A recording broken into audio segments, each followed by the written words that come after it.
And now for a taste of things to come.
What is going on, everybody? Welcome to this special broadcast, this special watch along here across the Simply Reliable Studios. I am the Renegade of Wrestling, JJ Williams, waiting for our play-by-play man par excellence, the simple man with the spectacular voice, Noah Foster, to come and join us. We are going to be doing a watch along today of the Wrestlecade Supershow. Something a little bit different, something we've never done before. Again, that's kind of what we've been doing here with the Simply Reliable Studios. We've been trying to branch out, expand our horizons, open doors to other events, other watch-alongs. You know, we've got our professional wrestling, our bread and butter, as it were, as always. We've been doing UFC, the Ultimate Fighting Championship. We did the World Series. We're going to have the Super Bowl and some football, both NFL and college football, coming up shortly. That's going to be done by Statboy Mike. We did the Jake Paul, Mike Tyson fights. Just a lot of different stuff. So we thought that this was a good opportunity to, again, branch out, expand our horizons, and give some coverage to some people that you may not be familiar with. Of course, there's going to be people on the card today that you do know, people like Shelton Benjamin, Speedball Mike Bailey, Joe Hendry, Nick Nemeth, the former Dolph Ziggler, and his brother Ryan Nemeth, Matt Cardona, the former Zack Ryder, Jinder Mahal, under his name, I believe it's Raj Dehsi, don't quote me. So a lot of different people that you know, and then people that you may not be familiar with. There's a tag team on the card called TNT. I've never really heard of before. So, you know, just branching out, but Noah should be here momentarily. In the meantime, if you have a question that you'd like me to address or something you'd like for me to talk about, post it in the comments section. And while we await Noah's arrival, then we can discuss that.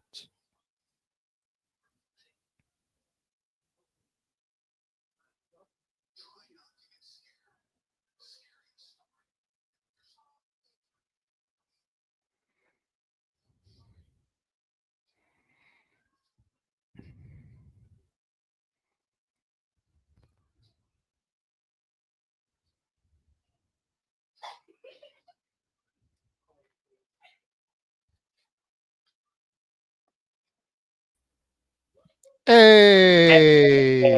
And everybody in the chat, do the same thing. Hey! Welcome back once again to Super Reliable Studios. What's up? As we're here for another fun-filled weekend of perfect professional wrestling, damn it, and shenanigans. As we're bringing you all sorts of coverage today, here we are. It's me, JJ, the Renegade. I'm simple. He sometimes is rage-filled. We are here, of course, to bring you coverage, very special coverage today for the Wrestlecade Super Show, coming to us from Wrestlecade in, let's say, North Carolina. Hardy country. JJ, good to see you. Good to see everybody in the chat. Hope they enjoy the conversation reactions. Please like, subscribe, comment, tell a friend, pay up on my friend, description in the chat down below. And again, if you want to dig the conversation, don't dictate. Super chat as simple as that. JJ, how are you? I'm doing well, sir. I just kind of gave a little bit of a rundown, a little bit of an introduction myself before you popped in. Pop in the chat with his A. They get it. They know. Regulars know what I'm about. Wesley, if you would like to watch this, go to Title, Title, Match, MATCH, network.com. All you got to do is subscribe. It's $15, $14.99 for a 1-month subscription, and you get access to all the live streams that they broadcast. So you'll get all of the Wrestlecade coverage. You'll get access to this Ladies Night Out tomorrow, which we'll be doing a watch along for. Some conversations with the Hardy Boys, the APA, etc. You get access to all their past streams. Title Match Network is what we've used when we did the Mission Pro Wrestling show earlier this year. So you get access to all their shows, all their shoot interviews, all the past Ladies Night Out events, which this is the 14th one we'll be doing tomorrow. So the other 13 are available now for you to watch. And maybe you'll discover some other companies on there that, you know, you have heard of before or you haven't heard of before. Yeah, there's a lot of representation when it comes to Wrestlecade. Over 150 plus different professional wrestlers are gathered at that convention center.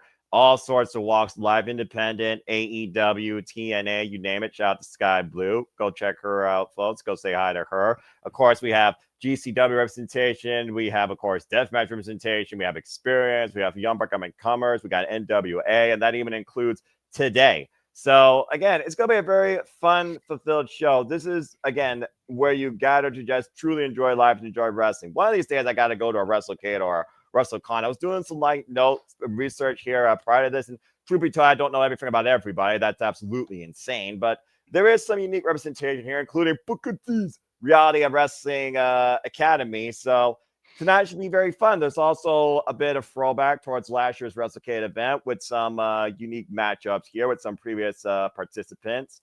As I look at the live feed now, we are looking inside Wrestlecade. There you see the ring. And, of course, matches will start at 5 p.m. Standard Time. And there is our commentary team of Kevin Gill and the lovely Veda Scott walking into Wrestlecade. Always good to see Veda Scott and continue to enjoy the journey. I mean, how can you not be happy for Veda? A lawyer and a freaking wrestler. That's a double threat right there. Looks like somebody's getting in the ring already. Possible ring announcer for the night. Well, I think a bonus match, she's saying. Oh, well, I mean, they did say, you were even asking and talking about it, the doors open at 5. The doors opened at 4. First match is supposed to go live at 5, but on Title Match, it said the stream was going to begin at 5:45. So there was a lot of confusion here. Yeah, no kidding. But we wanted to go early anyways, just to be safe. I have no idea what we're about to get here with this bonus match. Hey, I'm all about bonus wrestling. You kidding me? I'll say that any day of the week. Haley Rain apparently is our ring announcer here. So let's see what we got. And folks, enjoy the coverage reactions. All right, it's a tag team called Abusive Power, apparently. Let me know when you hear her say the guy's first name. JHC, I think it was. Okay, so you got barbed wire Titantrons. This sounds like deathmatch written all over it. Who is this? Okay. Whoa, look at these two. Did I see the Abusive Power logo?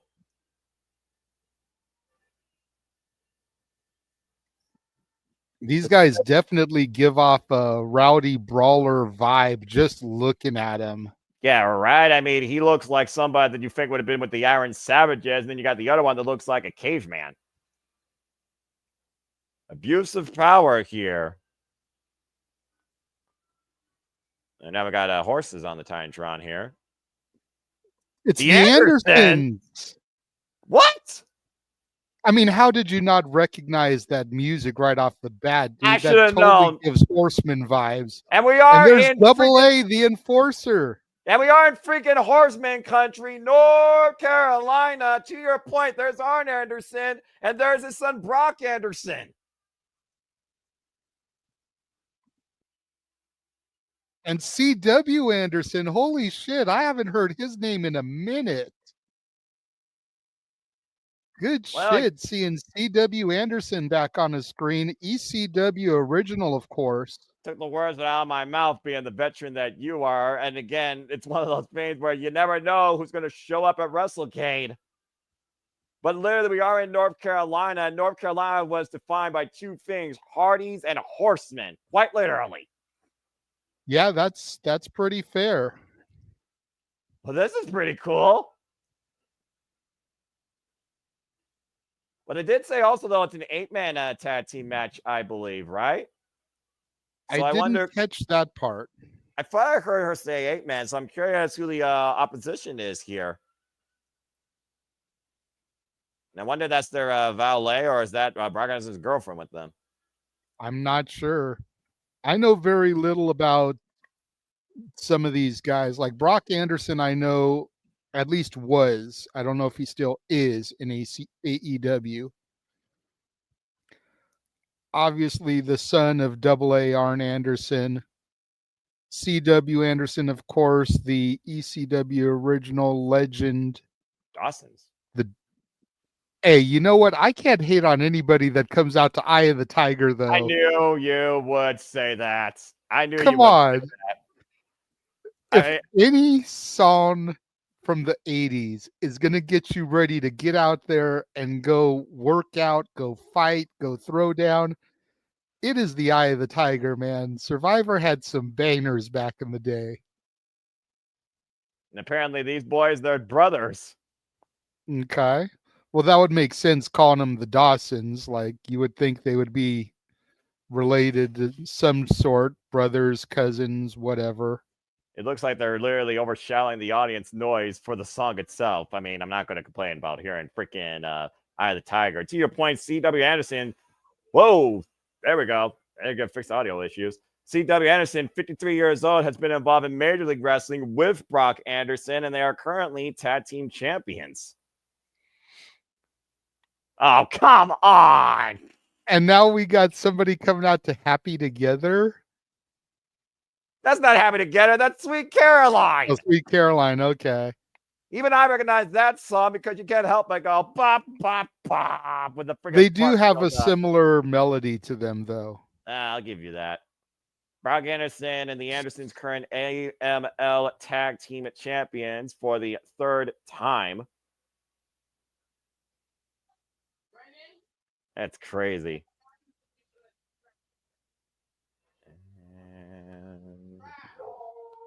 Okay, I see a bunch of lights on the Titantron. Who are these people? Yeah. It's like, I'm just waiting to see who it is. Oh, well, that's a change up. All right, that was weird.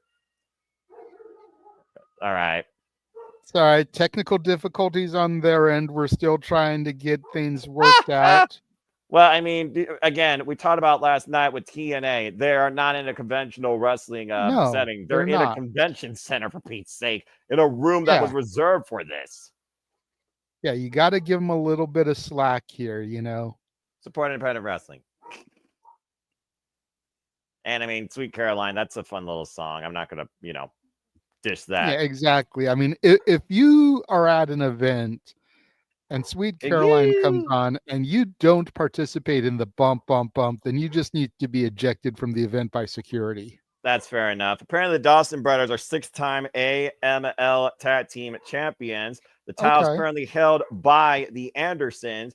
AML is a promotion out of North Carolina called America's Most Liked Wrestling. So there is that commonality of these teams. So this is probably being sponsored by AML because of the connections here. Exactly.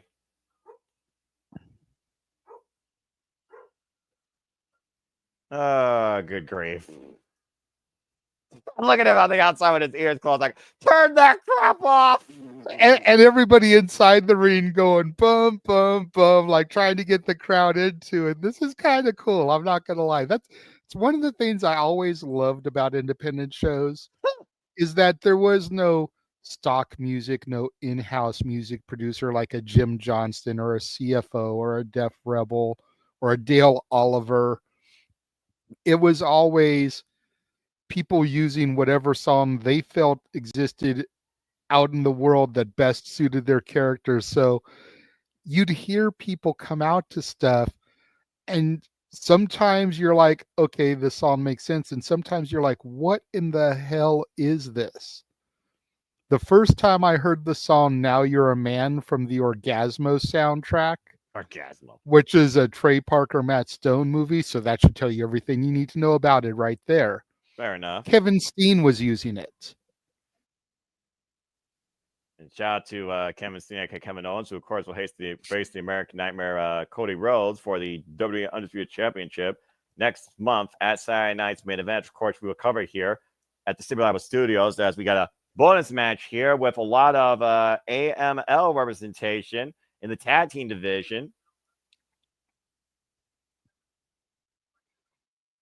And again, since we are literally in North Carolina, that makes sense. And that must be one of the premier wrestling promotions there. We talked about a lot of wrestling promotion representation. You got to imagine the local promotions are going to have, if not the most representation, okay.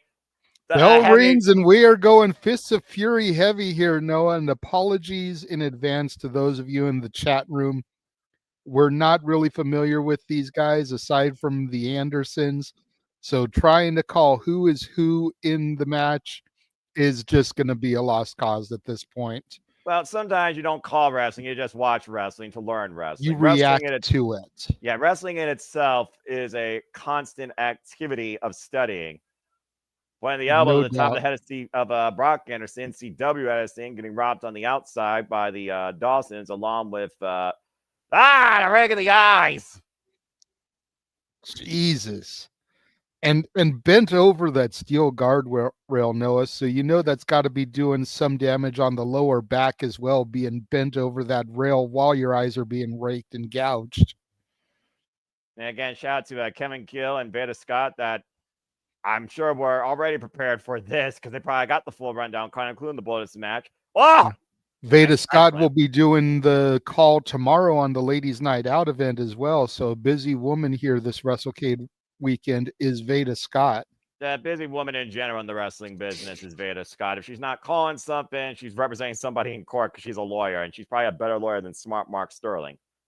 Not to mention, I think maybe the only woman in wrestling that's busier than Veda Scott is Denise Salcedo. That's probably accurate. And to Denise's credit, she's also wrestled Sean Ross Sapp and won. I don't think that was a difficult match to have there, Noah. Oh! Jeez, that's fair. Nice side belly to back suplex there. Great awareness, though, as he rolls to the outside of the ring. I imagine, again, 8-man tag action, first pinfall submission, wins this 8-man bonus melee before the actual card begins. For those that are wondering what we're actually going to cover once things actually start here, tonight's Super Show consists of the likes of Matt Cardona and Brad Attitude, former opponents, now literally, are going to be tag team partners, excuse me. Or the opposite, my tie. They were Brad Attitude and Matt Cardona were part of a trio last year with Steph DeLander at Wrestlecade. Apparently, fallout has led to Matt Cardona and Brad Attitude going one-on-one against each other. We also will have them. Oh no, I guess they are going to work together. So we'll see if they still work well together as they take on in their second ever tag team match. Nick and Ryan Nemeth, the Nemeth brothers. We also have Masha, Slamovich, and Lindsay Snow. We got TNT and the Good Hands. TNT again. They have the name value, but again, the Good Hands, though, they have slightly more traditional tag team match experience. AJ Francis and George South, something else to come as well. AJ Francis representing First Class.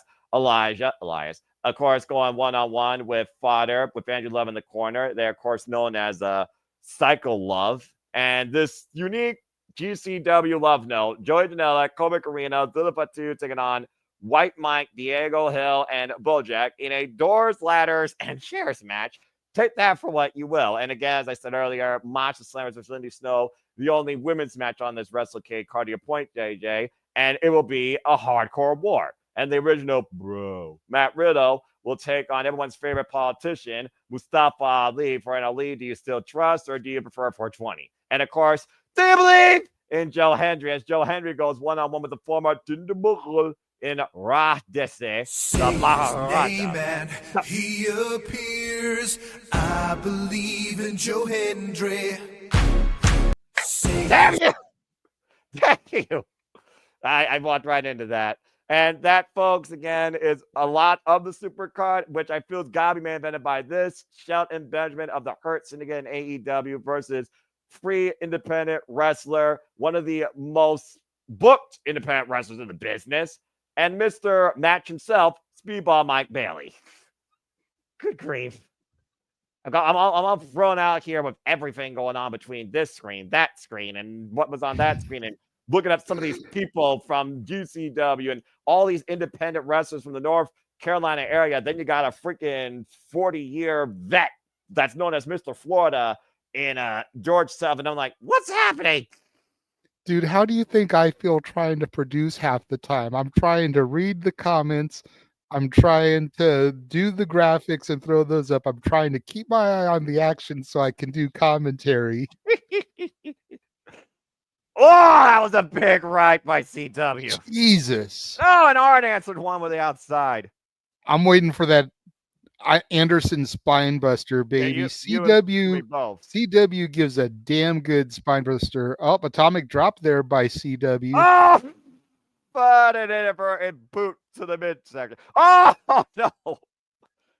There's a domino effect of crotch impacts. Oh, man. I don't know how else you call that. Look at Arn Anderson's face. Yeah, right. You know, you said this is traditional 8-man tag, probably one fall to a finish. Considering today is Survivor Series War Games for the big leagues, you would almost think they would have booked this to be a Survivor Series elimination style since they've got the 8 men. Yeah, right. They definitely got enough time for it, especially if this is the only bonus match on this card. Right? Brock Anderson getting the boot up, though, in the opposite corner. Gets caught, though. Hoisted up and planted. Sit out. Powerbomb cover. 2-2. Brock with the kick out there. And Brock looks just like his daddy. Jesus Christ. Is it like obvious that he's an Anderson? I feel like we've gone back in time, freaking time capsule. Nice cutter. But rolling out to the outside there. And Suga King, though, right now, trying to bring his team back into this match. Up in the fireman's carry, though, with Brash. Oh! Just planted down hard on the back of his head and neck. Oh, watch out, Brash. Big right. I feel like this is the spot of the match where everybody hits their signature move. Jackhammer of sorts there. But doesn't go for the pinfall. Oh, look at this big, meaty meat up. Big, meaty men slapping meat. Bruiser. The meat division represented here, Noah. Yeah, by North Carolina. Oh, God. Jesus.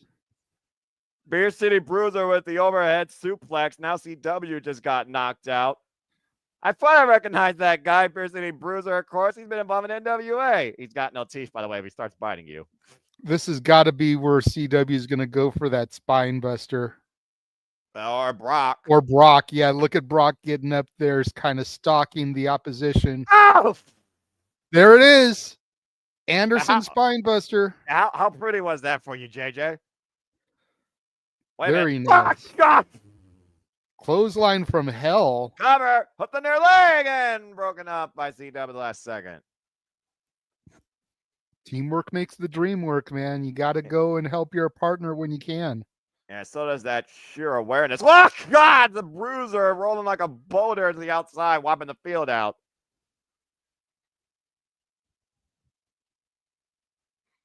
I mean, again, I don't know who's legal at this point, but the referee's lost all control. Spear! Everyone on the outside kind of huddling around. You know there's going to be another flying over the top rope spot here, Noah. Yeah, see with the sidestep, though, by Brash. And Brash right Watch. now. Look, and the fly step up. Tope Conhilo. Jesus. I'm not sure how well the airlines are out there in North Carolina. That was a little flying. Oh, what is this dude faking? What? Oh, boy. Incoming point 474. Dawson takes out everybody on the outside. Well, come on. Hey, this isn't anything new. We used to see the Angry Honest Chicken Plucker Roadkill in ECW do this type of stuff and fly over the top rope. Low blow followed by an implant DDT, low range. Into the submission hole, and there's a tap out by Brock Anderson. Brock Anderson with the win. Oh, well, hold on. He's not releasing the hold. We could end up with a disqualification, Noah. Oh, you know the Andersons love to punish their opponents. Well, yeah, but if you don't release after the referee tells you to, you risk losing the match.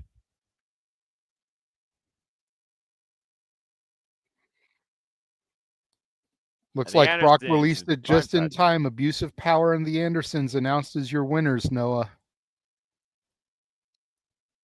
And again, man, kind of like the Hardys last night, a turning point. This is Horseman country. You had to let the Andersons get the W here. Yeah, no kidding. And of course, they are still, again, the MLL Tag Team Champions. I'm sorry. Show of respect from Abusive Power and the Andersons here in the middle of the ring. Andersons holding their tag team gold in the air. I'm a crazy man. I'm multi-watching stuff. I'm also watching Collision. JJ, they just turned the Outrunners entrance into a vaporware filter. God damn it. To Cape Rayer's question here. Yes, Cape Rayer. Beginning at 3:30, because I know Walter's running a little bit late, so the first part of Survivor Series might get missed. But as soon as Walter gets home, him and Statboy Mike will be doing Survivor Series coverage while we're here doing Wrestlecade. Yeah, so, yes, again, truly all the wrestling, all the wrestling, all the wrestling, all the wrestling, all the wrestling, all the wrestling, all the wrestling, all the professional wrestling. Damn it. And UFC and boxing and football and other sports. There you go. Because we're crazy men. That's simple as that. Well, now that I've got another break, that was unique. I mean, again, seeing the Andersons compete in North Carolina, that just sounds like wrestling logic 101 in itself. Well, now that we got another moment to breathe, because again, might I add, unless they put another bonus match on here in the next 5 minutes while we speak, this show technically doesn't really start till 5:45 p.m. Eastern Standard Time. So, well, again, there was that confusion because, like I showed you in the private chat, their graphics announced that the first match begins at 5 o'clock. Right. On title match, it said that the show started at 5:45. So there's a little bit of confusion there. That's again why we came on as early as we did, because we didn't want to come on at 5:45 and we've already missed part of the show. Right, especially with, again, a very unique card. So why don't we go ahead and talk about some of these marquee matches? I mean, where do you want to begin? Now we got a moment to breathe after that. Oh, God bless. I won't do the gimmick again this time, but let's talk about this for a minute, because I feel like this is a huge opportunity for everybody's favorite wrestler right now, except for Keen A-Trains. Joe Hendry. I mean, he's taking on a former, whether you like it or not, WWE champion in Raj Dehsi, the former Jinder Mahal. With a lot of speculation going around that once Hendry's TNA contract is up, he will be WWE bound. This is a huge testing opportunity for him to go up against somebody that's been a WWE main eventer, that's been a WWE champion, and see if he can go toe-to-toe, bell for bell with somebody of that caliber. We've seen him do it with Nick Nemeth, the former Dolph Ziggler, but that's really the only person he's ever been tested against, to my knowledge. Because granted, I didn't know a whole lot about Joe Hendry until I started getting back into TNA. And, you know, for the better part of the last year and a half, I was a hater of Hendry. That might actually make a good t-shirt. Hater of Hendry. Maybe Keen A-Train would buy that one. Shut your But face. for better part of the past year and a half, I was a hater of Hendry until I had the come to Jesus moment when he started crossing over to my NXT and seeing that tiny performance center of people that casual wrestling fans would perceive as being snobs and only closed-minded to WWE damn near blow the roof off the building when Joe Hendry made his first entry. That was the moment when I realized this guy was the real deal. He was something special. What are your thoughts on this, man? Do you see it the way I see it, as a huge proving ground, testing point for Joe Hendry? Or am I reading too much into this and giving Jinder Mahal too much credit? I think you're giving Jinder Mahal way too much credit, because I still say they should have hindered the Jinder. And while this is the first time ever one-on-one match, of course, Raul Dehsi, that was literally brought in at one point by freaking Matt Cardona in the GCW. It's one of those things where I think that Joe Hendry is going to have another music video prepared for us, and it's going to be a fun exhibition. But, you know, we'll see what Raul Dehsi is capable of. A special guest here, apparently, at Wrestlecade. Wait a minute. Hold on, I recognize that music. Talk to me then, Noah, because I don't. That's Elias! Oh, it's Elijah. Elias. He's got the guitar, and he's coming out to "Amen, I'm Going In." You all can, of course, find that on his last soundtrack. I'll admit that I enjoyed that song, and of course, Elijah will be in action later tonight against Fodder. And we just talked about Joe Hendry. Joe Hendry literally made a music video based on Elijah and has a pinfall win over him as well. But Elijah, let's not forget, Noah, it is 5 o'clock, so it may not be a match later. This may be our curtain jerker for the main card. I suppose. But of course, Elijah, a great music composer, former WWE superstar, and most recently has a 20-minute bout with Steve Macklin, victory over him at Wrestle Revolver, previous challenger also for the NWA World Heavyweight Championship in three-way battle against EC3.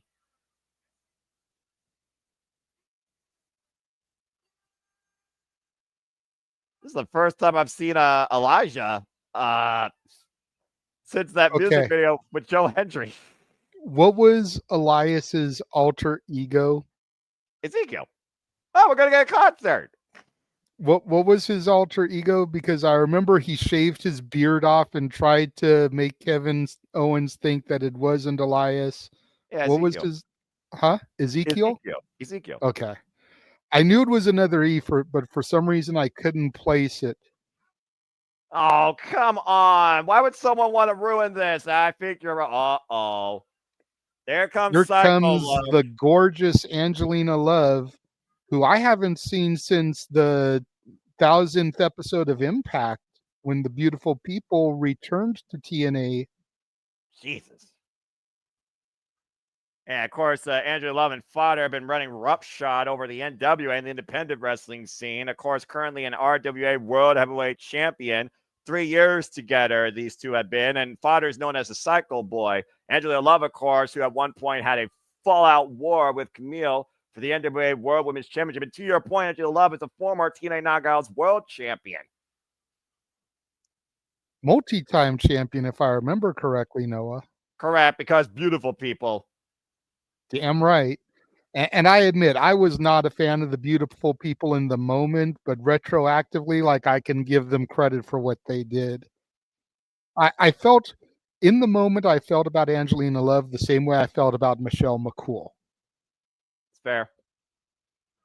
And now retroactively, like, I can give Michelle McCool her credit for what she did in helping the division when it was severely struggling. I can give Angelina Love that same credit. One of the pioneers of the Knockouts division, along with Gail Kim, Awesome Kong, Tara, etc. Yeah, She really helped put that division and establish that championship as something that mattered.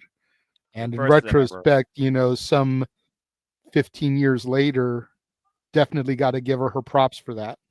Now, technically, it's supposed to be a one-on-one match, but you got to consider you're loving that candlestick. Will probably get involved here. Fodder's still very young in his wrestling career, 3 years involved in the business, while Elijah, of course, has been involved in the business now for 16 years. Okay. First time ever one-on-one bout here. That's the great thing about Wrestlecade Weekend is they do their damnedest to give you a lot of first-time encounters. Tomorrow's Ladies' Night Out, more than half of the matches are first-time ever encounters. Correct.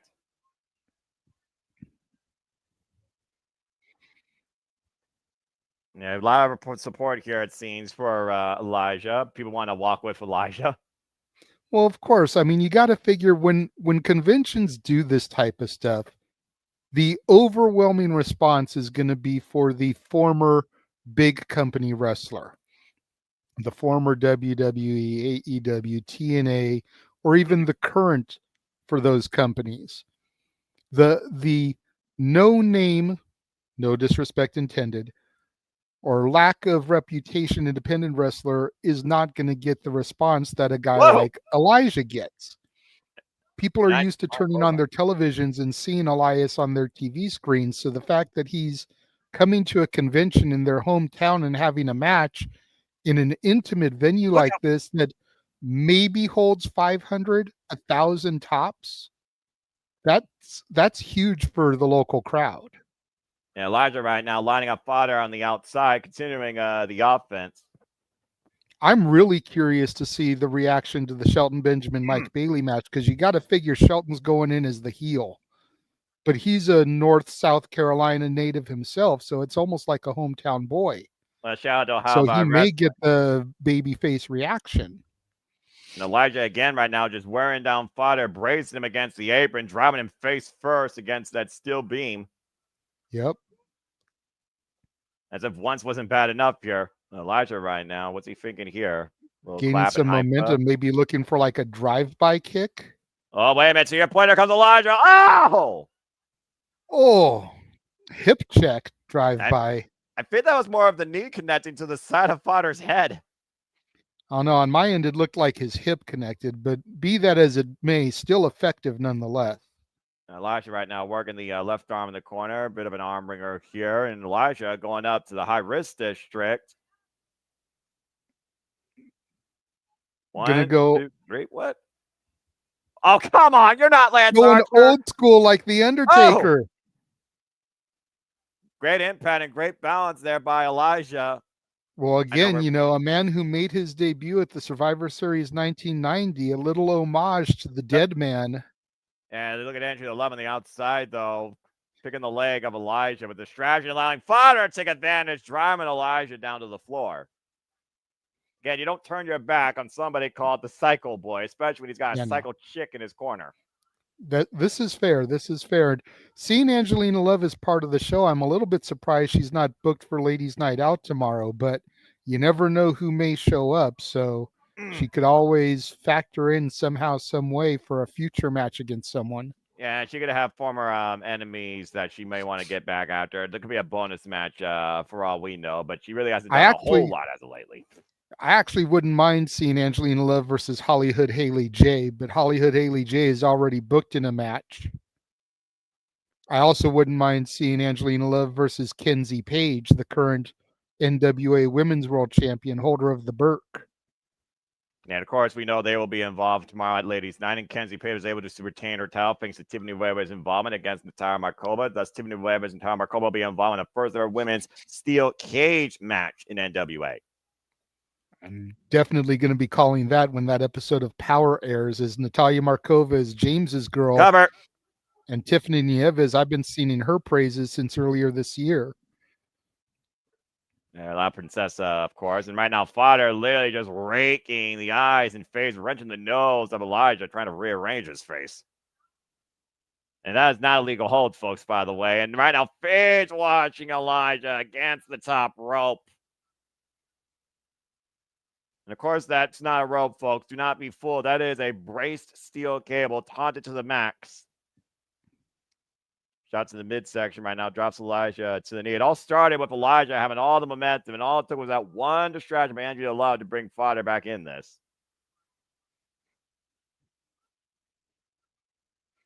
Snapmare by Fodder. And an overhead snapmare. Again, whiplash fed to the neck. Follow-up elbow drop with a kick. Good Great momentum here by Fodder. And oh, Jesus. Get a room, will you? Well, at least it's zoomed out for the hard camera. We don't have up close and personal making out like Liv and Dom Dom. Yeah, that's a whole different conversation for another day. That pisses me off. And speaking of pisses me off, oh, Fodder has the guitar here. I don't think Fodder is much of a musician. I'm just going to put that out there. I don't know. Look at Angelina clapping, trying to get the crowd into it. So does every drunk woman at a Coachella concert. You kidding me? They don't know what music is. Coachella is out here, good sir. I take a little bit of offense to that. How many of them show up drunk or get drunk? Then get back with me. Nice snap. The entire weekend is an excuse to get drunk. They show up sober more often than not. Often than not, they show up sober. All right, I'll take your word for it.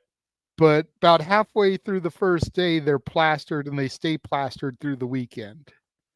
And now Elijah trying to mount a comeback here, coming forward with the clothesline, the elbow strike. Irish whip to Fodder, up the ropes. Caught with the Manhattan drop. And Psycho Boy might be turned sane by the end of this with a big boot to the face. Jesus. And Elijah's fired up here. And in the corner, Elijah from corner to corner falls in with the running splash. And falls up again. Doesn't need the clothesline. Kick to the midsection. What's this? Hoist him up. Oh, twisting. That breaker. Cover. 2. No. So close for Elijah there. And Psycho Boy still in this fight. Elijah's got the crowd firmly behind him, hyped up for a big win. Elijah followed up, and oh man, out of nowhere, the cutter! A psycho cutter by Fodder gets a 1 count. Jeez. Well, you figure Elijah has taken the cutter from Randy Orton before, so cover 2. He's taken better cutters. Yeah, but that implant DDT was much closer to the 3 count, but still Elijah remains in this. Despite Fodder is putting on a hell of a showing, Noah. Yeah, despite Fodder's unhinged nature, he's become a very aware wrestler in his young career. And now with the candlestick in hand and the referee admonishing him, trying to take it back, and Angela Love trying to pull it away from the ref and from Fodder here. And again, this is only helping Elijah. Wait a minute, Elijah with the guitar in hand. Elijah has the guitar. Hey, why not play a tune? Wait a minute. Wow! Now that's a smash hit. He broke his guitar with the bullet. Head. Referee, cover. 2, count it. Elijah with the win. I guarantee you that's going to top the Billboard charts. Well, great win for Elijah here to kick off the main card of our Wrestlecade Super Show. And again, round of applause for Fodder. Never seen or heard of him prior to this match, but he put up a hell of a showing against the former WWE superstar. Yeah, game effort, though. But again, North Carolina Wrestlecade walks with Elijah. Really quickly to Cape Rayer's question, Izzy Moreno is still the current reigning and defending Mission Pro Wrestling champion. She will be defending her championship tomorrow as part of Ladies Night Out 14 against Carolina Cruz. Well, we were not given a musical performance, but we still got a smash hit from Elijah, JJ, so I'll take it. Yeah, like I said, number 1 with the bullet. Oh, man. Fans of all walks of life, whether you walk with Elijah or not, are gathered there at Wrestlecade to take in the festivities. Oh, there's a guy with a Walk with Elijah shirt. Respect. Again, all walks, forms, fans of life are gathered there at Wrestlecade for this Super Show and the other festivities this weekend, as we got another shot here of Kevin Gill and Veda Scott, who, of course, are our Wrestlecade commentary here for the Super Show. And it looks like we're getting ready. Going to go in for our doors, ladders, and chairs match here. Joey Janela, Zilla Fatu, and Colby Corino versus Bojack, Diego Hill, and White Mike. I mean, you want to talk about a melting pot, a mixed pool of wild circumstances in wrestling. This is about it. Colby Corino, of course, the son of the ECW icon, the king of old school, Steve Corino. I believe he's still an NWA champion. I don't know if he lost the title or not. I think he was like the junior heavyweight champion or something like that recently. I've been a little bit off on my following of the NWA, so I'm not sure if he lost it or not. He did. I see you doing your research. Yeah. He did lose it? Yeah. How long ago does it say? Yeah, former NWA World Junior Heavyweight Champion. I believe it was early last year or late last year that he lost it. By the way, do not get confused, folks. It's not a trios match. It is a six-way, every man for themselves. First pinfall or submission inside the ring wins. There's no friendships. There's no alliances. Just extreme madness and circumstances. And with Joey Janela on the graphic, that's enough for you to know what's ahead right here. That's fair. But again, Zilla Fatu, member of the Anoa'i family tree. So you never know what to expect from those wild Samoans. Colby Corino, the son of the king of old school, Steve Corino, who got that nickname because of his ECW feud with the American Dream, Dusty Rhodes, baby. So you don't know what you can expect from Corino's son. The other three I'm not very familiar with. So who knows what to expect from them, but they look like some badass motherfuckers in their own right. Well, you want to talk about bad. Here comes a bad boy, Mr. GCW himself, if we're being honest here, Joey Janela. Now, I've heard the name Joey Janela, but I've never really seen him in action, Noah. What can I expect from Joey Janela? Everything possibly stupid and high risk. This guy is the definition of extreme deathmatch lunatic. A GCW fan favorite. Previously involved in AEW in its early genesis, though, with wars against the likes of Kenny Omega and Jon Moxley. I mean, literally, you can use anything here as a weapon. It's Joey Janela's freaking perfect home. And of course, not to discount anybody here, including ones you don't know, but everyone here is used to taking things to the extreme or dubious means. And that, ladies and gentlemen, is Bojack. He is known as the Dreadlock Demolition Machine, trained by the likes of Steve Corino. He is also a tag team champion partner for another person in this match. Straight out of the North Carolina area, by the way, too. Okay. So trained by Steve Corino, does he have any history with Colby that you know of? According to my research, not a whole lot, but Colby Corino also has been involved. I mean, you're talking about Steve Corino, who's also trained people. Colby Corino has also trained a fair share of people, including a couple of people here in this match. Colby Corino has also aided with Diego Hill's training, who is the tag team champion with Bojack for the promotion PWF, and they have been pretty much involved in the business for a little bit over 4 years.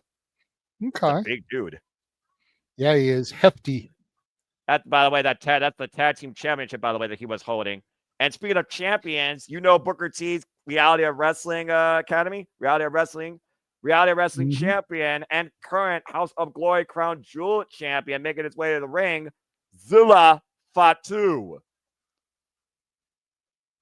And there you see him sporting both belts there. Zilla Fatu decked out in gold. And Zilla is another one of Rikishi's kids, or is he related to someone else in the Anoa'i family? I'm not exactly sure how far that family tree goes. Fair enough. I know he's a part of the family, though. Yeah.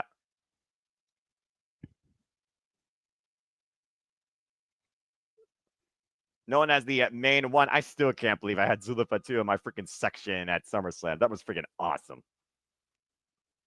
The main one, Zilla Fatu.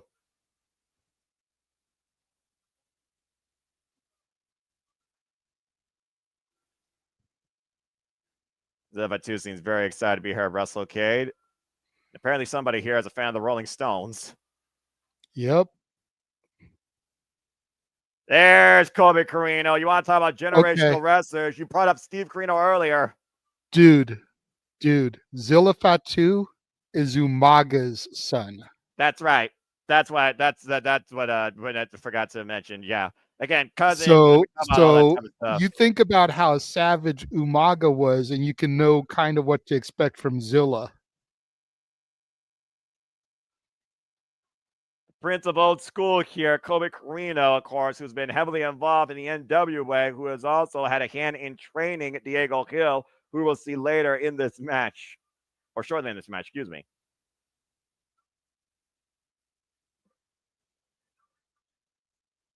And we got 4 people in the ring, 2 people left.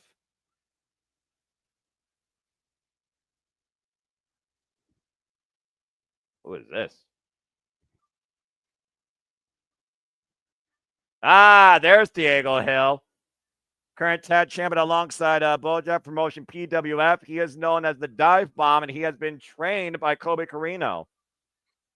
Almost looks a little like King A-Train. I'm just saying, the frame, the face, the hair, like the hair's a little bit shorter, I think. That's fair. But he's also not from Puerto Rico, to be fair, also. He's from Puerto Rico. I'm just saying. I'm just saying. Well, that means that this has got to be White Mike, the only man not in the ring. And a 17-year veteran. Give it to me, baby. And a 17-year veteran known as the Sultan of Stank, excuse me.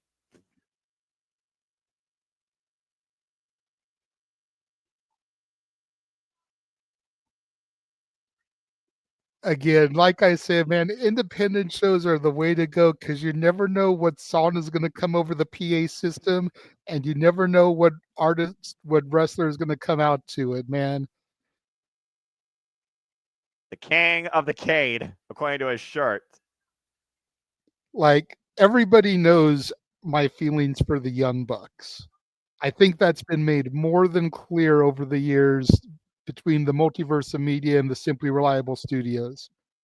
But the first time I ever saw them in PWG, and I heard Hanson come over the PA system before they emerged from behind the curtain, I'm not going to lie, I popped a little bit because I was like, who in their right mind is using Bop as a wrestling theme? That is one of the dumbest songs of all time, and I stand by that. Well, don't make those type of claims so quickly, Noah. That is on the wheel tonight. You may have to sing that as part of family karaoke. Nobody has money. It's the end of the month. They all spent their money on bills, paid their house, and figured about Christmas. Nobody has money. I have it confirmed that Los Domingos is combined are good for $100 tonight.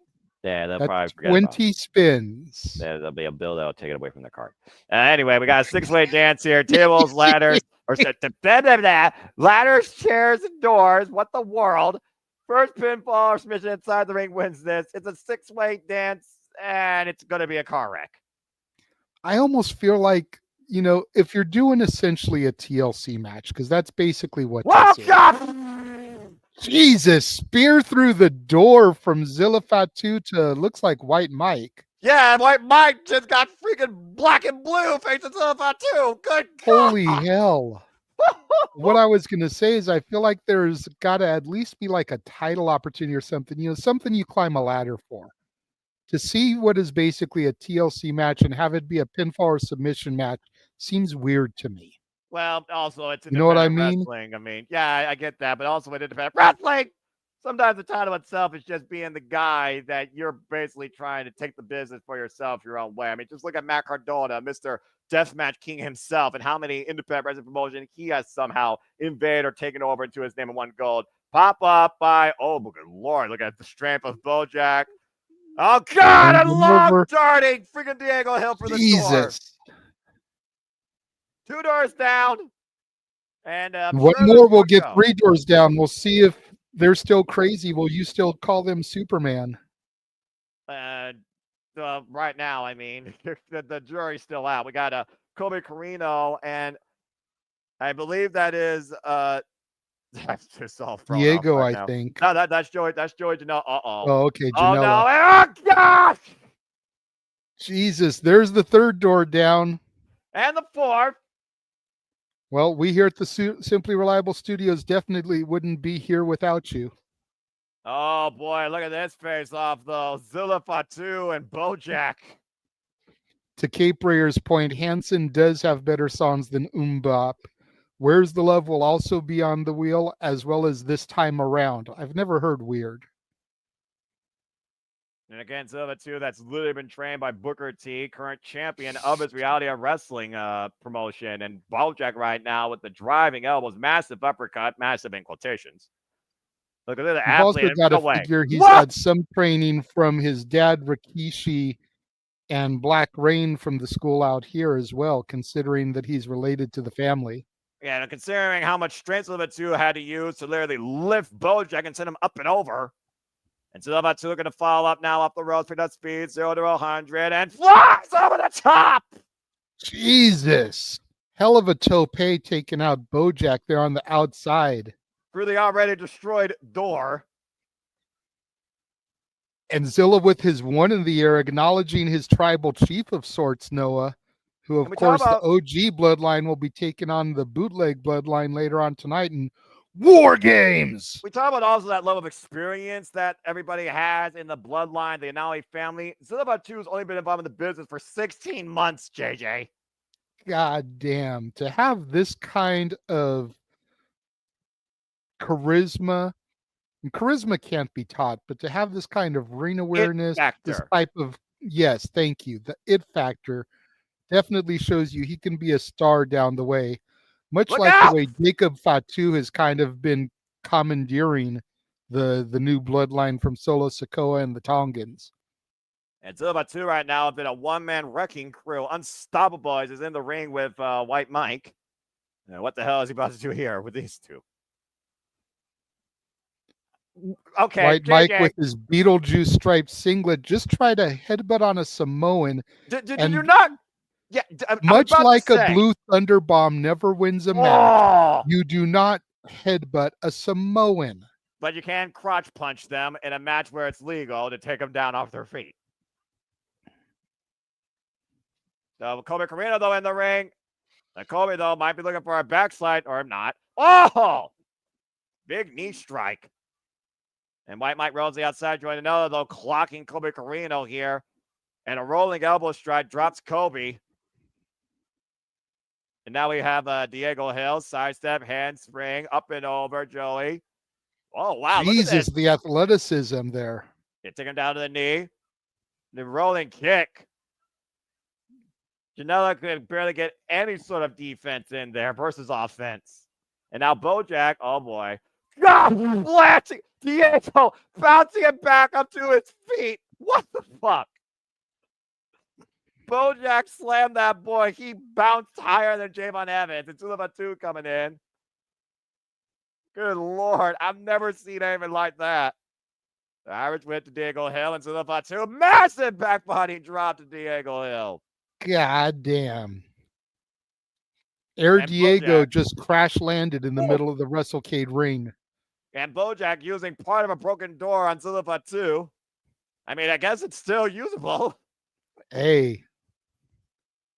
Diego Bojack off the ropes. Whoa. Wall kick. Diego Hill just ran up Bojack, flipped, and then caught him with a kick. Yeah, that's what's called a wall kick. Shares of Will Ospreay there. Again, great agility being shown here by Diego Hill. Again, trained by Colby Corino. And this guy, by the way, is the tag team partner of Bojack. I was just going to say, didn't you say earlier that they're tag partners? Yes, they're tag champions. And Colby Corino trying to get back in the ring. Which I do think it's a little interesting that Bojack came out with his title, but Diego did not. There go 2 more doors. I believe that brings the count up to 6, JJ. And Colby Corino goes crashing through. And here comes the ladder in the rain. Well, why not, right? It's called a doors, ladders, and chairs match. The only thing we haven't seen is those chairs, except when they were used on a door bridge earlier. Diego Hill ascending to the top of the ladder here, going for the suicide Jeff Hardy spot. That's a low-level ceiling. I'm just saying, Diego Hill. The lining reflects the Latino Kings!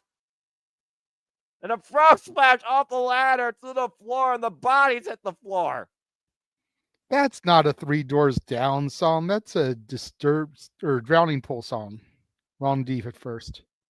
Look, if music can be mixed up, so can wrestling at this point, all right? And that's what I just saw from freaking Bojack and Diego Hill. Anything's possible. There's such a thing as a mixtape, but, well, there come the chairs. Then Diego Hill is grabbing every chair around the ring and welling away. You said the chairs hadn't been used yet, so here we go. Well, I mean, you know, if it's called as such, you might as well. Good grief. I mean, out of the three, the chair is the weakest weapon. So if all it had been used for was the door bridge, I would have been okay with that. Right? Apparently, it's going to be used for something else. You almost think that they would have gone in reverse order and built to the doors and started with the chair, then gone to the ladder, then gone to the door. But no, we started the match with freaking Zilla Fatu goring White Mike through a door before the bell barely rang. Right? They almost went in reverse order here, going from the most climatic door to the ladder and now to the chair. Colby right now setting up a bed of chairs and currently has Diego Hill isolated in the corner. And these are the only two men right now in the ring and standing. Bojack finally moving around the outside. I believe he has a kendo stick. I think Janela is trying to also make his way in. Yeah. And Diego Hill fighting back, and Colby Corino is laying back on a bed of chairs. Uh-oh. We've seen Diego Hill fly before. The way that Colby Corino is laid out, I'm wondering if he's going to go for a coup de grace, Finn Balor style. Well, I mean, George Janela preventing whatever was going to happen and throwing a chair into Diego Hill's head. That's just Sabu style. Yeah. Holy shit. What is Janela going for here, Noah? I sense disaster. Superplex on the bed of chairs. Ooh, but he hit the top of the chairs. He didn't get the flat back seats. That could do some serious damage to Diego Hill's back there. Yeah, about to say, you took the words out of my mouth. That was, again, with George Janela, nothing is pretty. I'd say let's go to the truck for a replay, but this isn't a WWE or AEW style show. There is no replays, Noah. But there is a counter by Colby Corino. George Janela win and gets a 2.5. And maybe that's for the best, because I don't know if my back could take looking at that again. Well, again, to your point, that was the top of those chairs lined up perfectly across the spine of Diego Hill. Oh, man. And White Mike just got ran over by a chair to the face. Courtesy of Colby Corino, who is once again taking control of this match. And I believe that is another door that has not been broken into yet, if you can believe that. Keyword yet. Yeah, White Mike and Colby Corino. That's a name. That White Mike and Colby Corino right now in the ring. Yep, and another door bed has been set up here. A single door bed. And bad intentions here by Colby Corino. This is fun. Elbow strike by White Mike to Colby, rocking Colby. And what is White Mike faking here on the inside second? Hoisting up Colby Corino. Oh, boy. Colby trying to fight for his life. And Colby right now readjusting White Mike's legs to the outside. And Colby Mike again is perched on the top rope. And what the hell is Colby doing here on the inside second? Oh, wait a minute. There's Diego Hill. How's he still moving, let alone standing? Trying to get, oh, dear God. Oh, no. Oh, no. Oh, no. White Mike planted through the door. Go for the cover. Oh. How did he not keep White Mike down for a 3 count after that, Noah? Jesus Christ. You saw the way that White Mike convulsed, by the way, after the kick out. Now Bojack hoisting up Colby. And Colby Corino again still fighting back. Speed on his advantage here against the absolutely more powerful Bojack here. Submissive rocks Bojack, who still is on his feet. Let's not undersell Corino, though. I mean, you talk about how powerful Bojack is, he just threw White Mike, who's no small wrestler. And Bojack on his knee, and that door is being obliterated on the top of Bojack's head. Broken in 2, 3, 4 bits, but Bojack hoisting up Colby. Pop-up power bomb on the Wrestlecade logo. And Zilla But Bojack not going for the pinfall here. That may not be a smart move. He was looking for that Samoan Spice. Zilla Fatu was again out of the fireman's carry. Zilla Fatu once again though. Superman punch, shames of the tribal chief. Yeah, he clobbed him, and Bojack rolled the outside. Very smart for someone who's only been in the business 4 years. And Janela now in the ring. Janela, who's lost more brain cells, I think, than anybody else in this match, and somehow still functions. Janela sending a message to the whole family, threw the one up in the air and then gave Zilla the bird. Pop up Samoan drop. Shades of his daddy Umaga with that one. And again, Umaga should be a Hall of Famer. Taken way too soon, in my opinion. Just saying. Now, at this point, though, what else do you use? Another door? Why not? You know, I think that's why they went to this match after the Elijah match, because we already had the guitar debris. And rather than cleaning it up, having matches, and then doing this, they're like, well, hell, there's already debris in the ring. Let's just do this match, and then we can clean the ring up. May I remind you that we still have Lindsay Snowbird's Masha Slamovich in a hardcore match? Don't be surprised if that follows this. Fair enough. But too. Damn it, JJ. You possible accurate idiot. And right now, Joey Janela collapsed on the door bridge, and Zilla Fatu, what the Diego step up into Guri. Jesus. Yeah, he locked Zilla Fatu with that, so Zilla Fatu falls to the outside. Diego Hill. How is Diego Hill even standing? Uh-oh. And Diego Hill might be looking for some revenge against Joey Janela, who's in the drop zone on a precarious bridge. Diego up high. 450 splash! Good grief. Hook the leg. No! Jesus. Zilla Fatu at the last moment stopped the 3 count. Was it Zilla or Colby? Because both men dived in the ring there. Both men dived, but I saw Zilla's arm get Diego, so I think he's the one that made the breakup. You can see he's a little bit closer to Diego than Colby was. That's fair. Crowd chant, this is awesome, and I agree. Absolutely. As TK puts out in his tweets, justified this is awesome chants. Again, still anybody's match right now. Yes, this is a match. We have 3 men with a broken door, and Bojack just broke the door on top of Diego's head. And now Colby Corino trying to break Bojack down with a piece of door, and Joey Janela breaking the door in on Colby Corino's head. Door for door for door. Diego breaking the door over Joey. Colby breaking the door over Diego. And Zilla breaking the door over Colby. And Joey breaking the door over Zilla. How many doors have been broken in at this point? Oh! I've lost count. And another Sabu chair throw. And another door just thrown into Joey Janela intact. Broken door into the White Mike. I'm pretty sure if someone took a drink every time the word door was used in this match, they'd be dead. Yeah, for real. And Joey Janela hoisting up Diego. Death-eye driver through the door's debris. But can Joey capitalize? I don't know who could capitalize at this point. Who's not? You know what? It's probably best that he doesn't even try. Diego's way too close to the ropes. He could just grab it with his arm there. I'm about to say, we've had probably 15 doors broken into and 5 pieces across 6 men's head, and this match still isn't over. And a partridge in a pear tree. Bump, bump. Colby Corino now setting up another ladder in the ring. But again, positioning I don't think really matters as much here. There's no title or briefcase or contract to reach up and grab. Yeah, I don't know what. Wait a minute. Joey Janela setting up another ladder for a bridge here. Oh, this is Colby Corino and Janela both up on the bridge ladder. Oh, this is very precarious. Oh, no. Joey, don't do this. That ladder walked on a package pile driver. Jesus, you can see the ladder bending, but it didn't break. Corino falls off after that package pile driver. I don't think Joey got all of it either because he was lucky to barely stand up without falling through the rungs of that. That ladder was lucky not to be broken underneath both those men's weight. And Corino is lucky that he gone. just rolled out of the ring. Janela can't capitalize on it. Well, I mean, is he lucky or is he going to be misfortunate? Because, again, a decision can still be rendered here. We got Diego Hill and White Mike in the ring now. Decision can be rendered, but it's not like the Turkey Bowl match last night where the guy that gets pinned has to wear an idiotic turkey suit.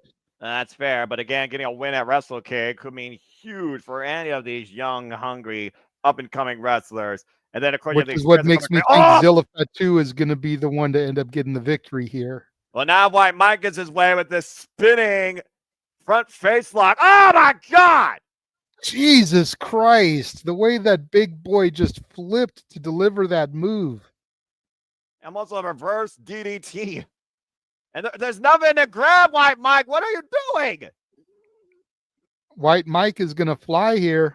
The White Mike, he is not figuring a swanton bomb, is he? You got to be kidding me. Zilla Fatu making his way in the ring. And Zilla, oh, my God! Jumps Superman right punch into the out Superman punch. Out of midair. Diego Hill right now literally probably had his life saved. And we got Zilla Fatu and Diego Hill isolated. Now Zilla Fatu going up the ladder. What is Zilla thinking here? Uso splash, maybe? Prepare for the splash. Do your point to Diego. Cover. 2.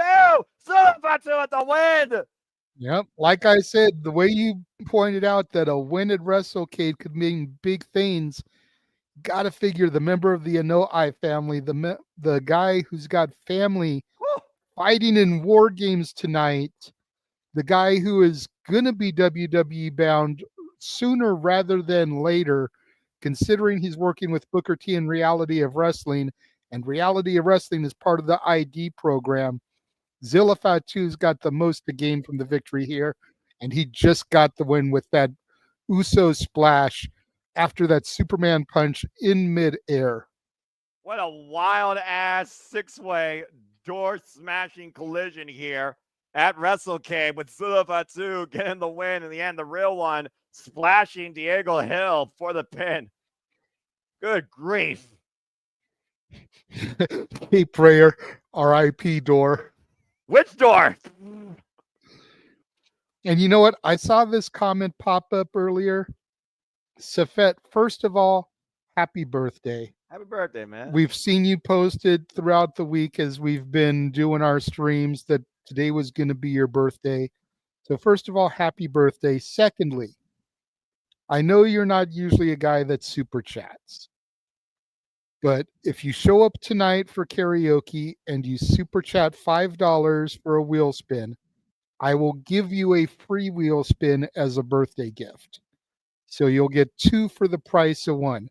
Offer is only for you because it's your birthday. Well, I mean, you know, that's generous. And of course, wrestling's been Back very to generous. Veda Scott, and what's the other guy's name? Kevin Gill. Kevin Gill. Back to Veda Scott and Kevin Gill at ringside, kind of discussing what we just saw and what could still be ahead of us. Well, we know what's still ahead of us quite a bit. And again, Wrestlecade is truly a celebration of wrestling. But then what we know is celebrating here, AJ Francis flop dollar going one-on-one with George South. George South, known as Mr. Florida, who's held 40 different championships in his career. And we also talked about, again, for the second time in tag team action, the Nemeth brothers, Nick and Ryan Nemeth, they go up against Matt Cardona and Brad Attitude. And, of course, these two are no strangers to each other. They were involved in a trios match last year with Steph DeLander. So I'm curious to see how well they work together again. And, of course, Matt Cardona is still the internet champion, if you want to call it that. Yeah, that was something that really caught me when they posted the graphics for this show, was seeing Matt Cardona with Zack Ryder's belt. Like, I thought that was kind of big. And then, of course, the match that I am looking most forward to tonight, Noah, the gold standard Shelton Benjamin versus Speedball Mike Bailey, the man who, for the past 2 years, I've called the MVP of professional wrestling. Going back to WrestleMania 39 weekend, where he wrestled 3 matches in one day. Yeah, and also speaking of battles, we got Matt Riddle, the original bro who crossed the line last night in TNA, going up against the former X Division champion in Mustafa Ali. And again, was last night a one-shot deal just because it was Wrestlecade weekend and they needed somebody to fill in and Riddle was there, part of the show? Or is he the latest signee to TNA Wrestling? But first, we're going to get some tag team action as one of the most underrated tandems on the TNA roster, the Good Hands, including John Skyler, who definitively, Noah, did not get pinned last night in the Turkey Bowl match and does not have to wear the suit. Damn it. Just like I said, well, I may not have been successful in picking the winner, and I did horrible last night, by the way. You did. But if despite the fact that I wasn't successful in picking the winner of this match, I told you it was not going to be John Skyler. That was too obvious. Well, darn you. I was right there. Yeah, right now we're just listening to John Skyler take up airtime. Hey, you know what? They still got to finish clearing the ring up. I guess.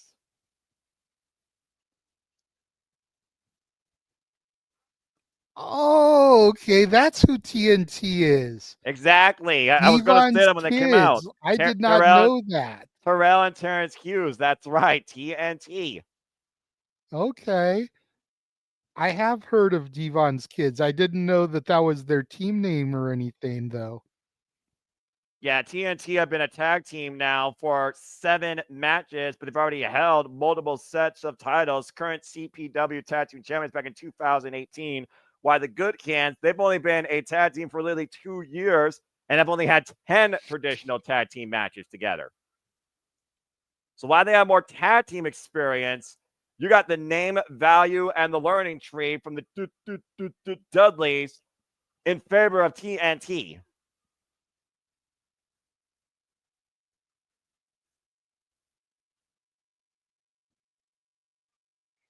And of course, the disrespect by your boy John Skyler calling them just Devon's Kids.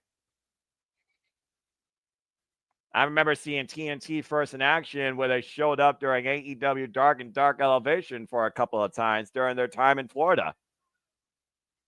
Their theme sounds like they took Pharaoh Monch's Simon Says, put the 45 on, and then played it at 33 speed because it sounds like the Simon Says beat just really slowed down. Right? Which I actually kind of like. It makes it seem very heelish, which unfortunately they're the baby faces in this match. I'm about to say, it kind of defeats the purpose, doesn't it? It makes it sound heelish, but it also makes it sound more menacing, more ominous, which even a babyface team can have a menacing theme.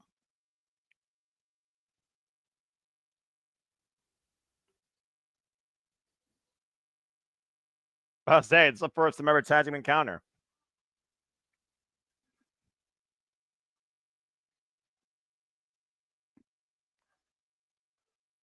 There you go. With the team name like TNT, you would think they would use that AC/DC song. Maybe it might be something to come. You know, again, they're still very young in their careers. I know, but they also don't look like the rock and roll type either. So the Pharaoh Monch thing works for them. That's fair. Oh, wow. Well, that's how you make a statement, and that's how you throw the first shot. By the way, Terrell, is the one in the white jacket. Terrance is the one not in the white jacket. So that's how you can tell the difference here. Good to know. Good to know. Hopefully Terrell keeps the jacket on the whole time. Well, time will tell. Big splash. If he doesn't, what? If he doesn't keep the jacket on, Terrell also has a bandana hanging out of his pocket while Terrance does not. Correct. So as long as the bandana stays there. And look at Terrance lifting up Terrell. Rollins for Colby Driver on top of Jason Hotch using his own tag team partner as a weapon. I swear, I think that's the most effective teams in the business. Terrell taking the vest off, so now we've just got to go with the bandana. Yeah, they just called for the 3D, by the way, and John Skyler says his partner. Calling for a timeout here. Ain't no timeouts in wrestling. Get back in the ring and fight. Stat Boy in the chat room. Hello, my internet family. And hello, Terrell says to the good hands, diving over the top to the outside. And hello, Statboy. Micah, please follow Statboy and Dory Lou and the Statboy Sports Bar folks. And also stay tuned for Kim and Walter Cruz bringing you coverage for Survivor Series War Games at the top of literally the next hour.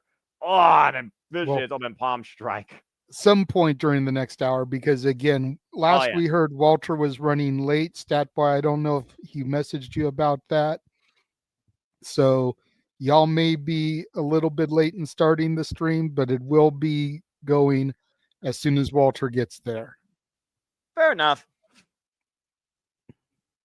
And I believe right now we are in the ring with Jason Hodge, also to the Ohio representative. Oh my God, what a flying tackle. Saturday night in Toledo, Ohio feels like nowhere at all. That's probably accurate because, again, this city, not a lot happens in Toledo, Ohio, unfortunately. Especially not enough wrestling.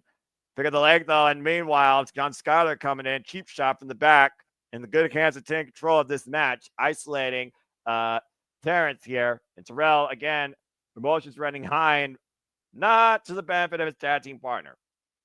No, not at all. Referees tied up there with Terrell, to your point, allowing Terrance to get the crap beat out of him by Hotch. Tag. Here comes Skyler. Jason Hodge now in Jason Hodge with the purple booth, and of course John Skyler, the mouthpiece that doesn't know how to shut up in the black and white. I got you, brother. And of course, to be fair, your good hands, of course, have been a running gag, but still a running book gag in TNA. Why you still think they should be possibly future TNA Tag Team Champions? There's a cover. They should be. They're a damn good team, and they're entertaining. Heel or face does not matter, Noah. They are comical. They know how to entertain. Skyler cuts a mean promo, and they're technically sound in the ring. They put on good matches. That's why the name Good Hands works for them. They tick all the boxes for champions. And to be fair, Jason Hodge is already a champion for Rhino's promotion in Detroit, Michigan, IWR. So again, you're not wrong. Also to Ohio represent. And it's always good to have a set of heel champions for the baby faces to want to chase, for the fans to want to see the heels get the crap beat out of them and lose the titles. Skyler with the cover there on Terrance. It gets a 2 count off the leg drop.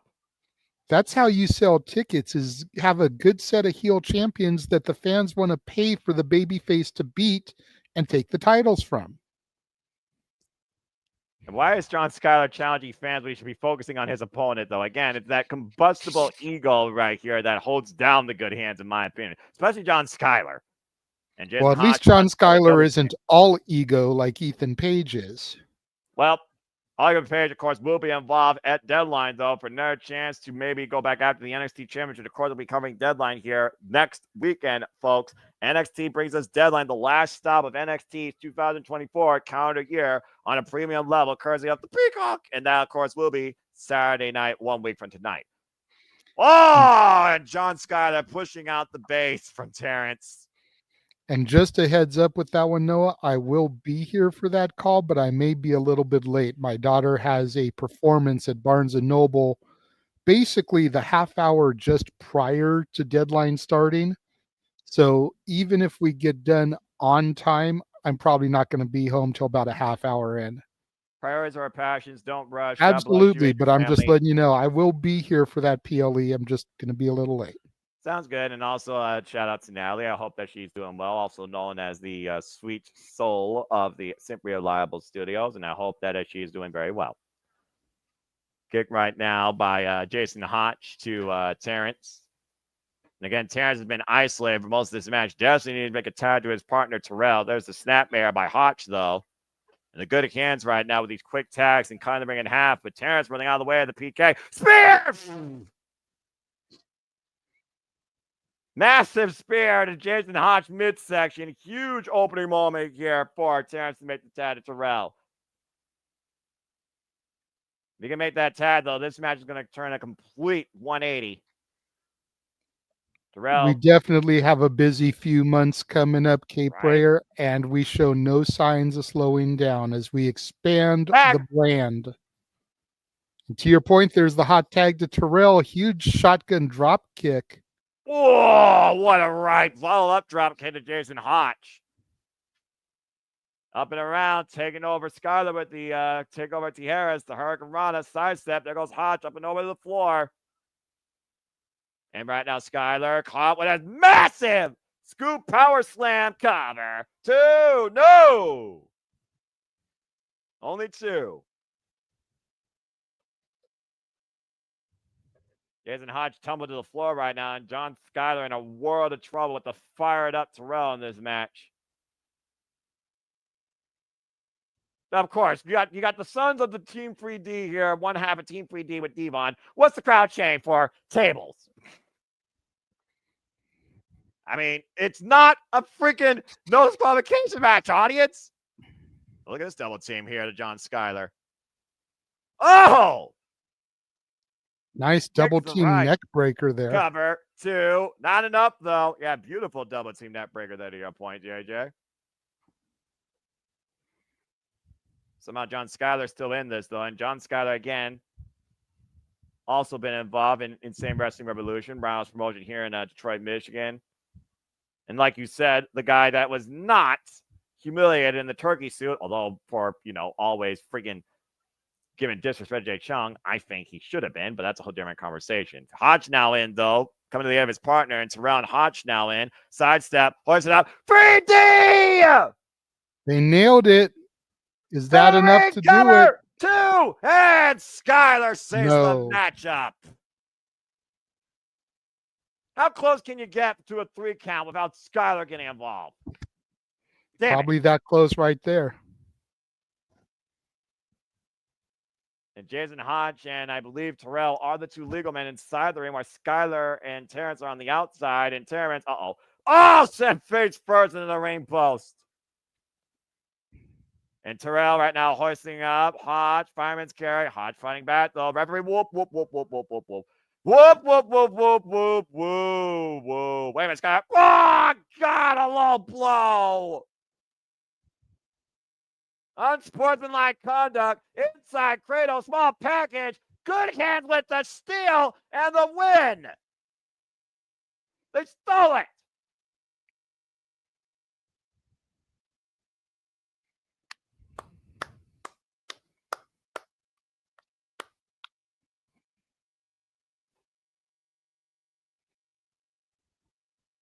The good hands winning by literally hook and crook with a low blow. Able to keep the referee distracted just long enough to build that advantage and trap him with an inside cradle roll-up. Well, really quickly, while we've got this buffer in between matches, K-Prayer pointed out our next couple of months. Let's go ahead and run our watch-along trailer real quick. We will be right back. And now for a taste of things to come.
again, truly here we are about all the wrestling, all the wrestling, all the wrestling, all the wrestling, all the wrestling, all the wrestling, all the wrestling, all the wrestling, all the wrestling, all the wrestling, all the wrestling, all the wrestling, all the wrestling, all the wrestling, all the wrestling, all the wrestling, all the wrestling, all the professional wrestling.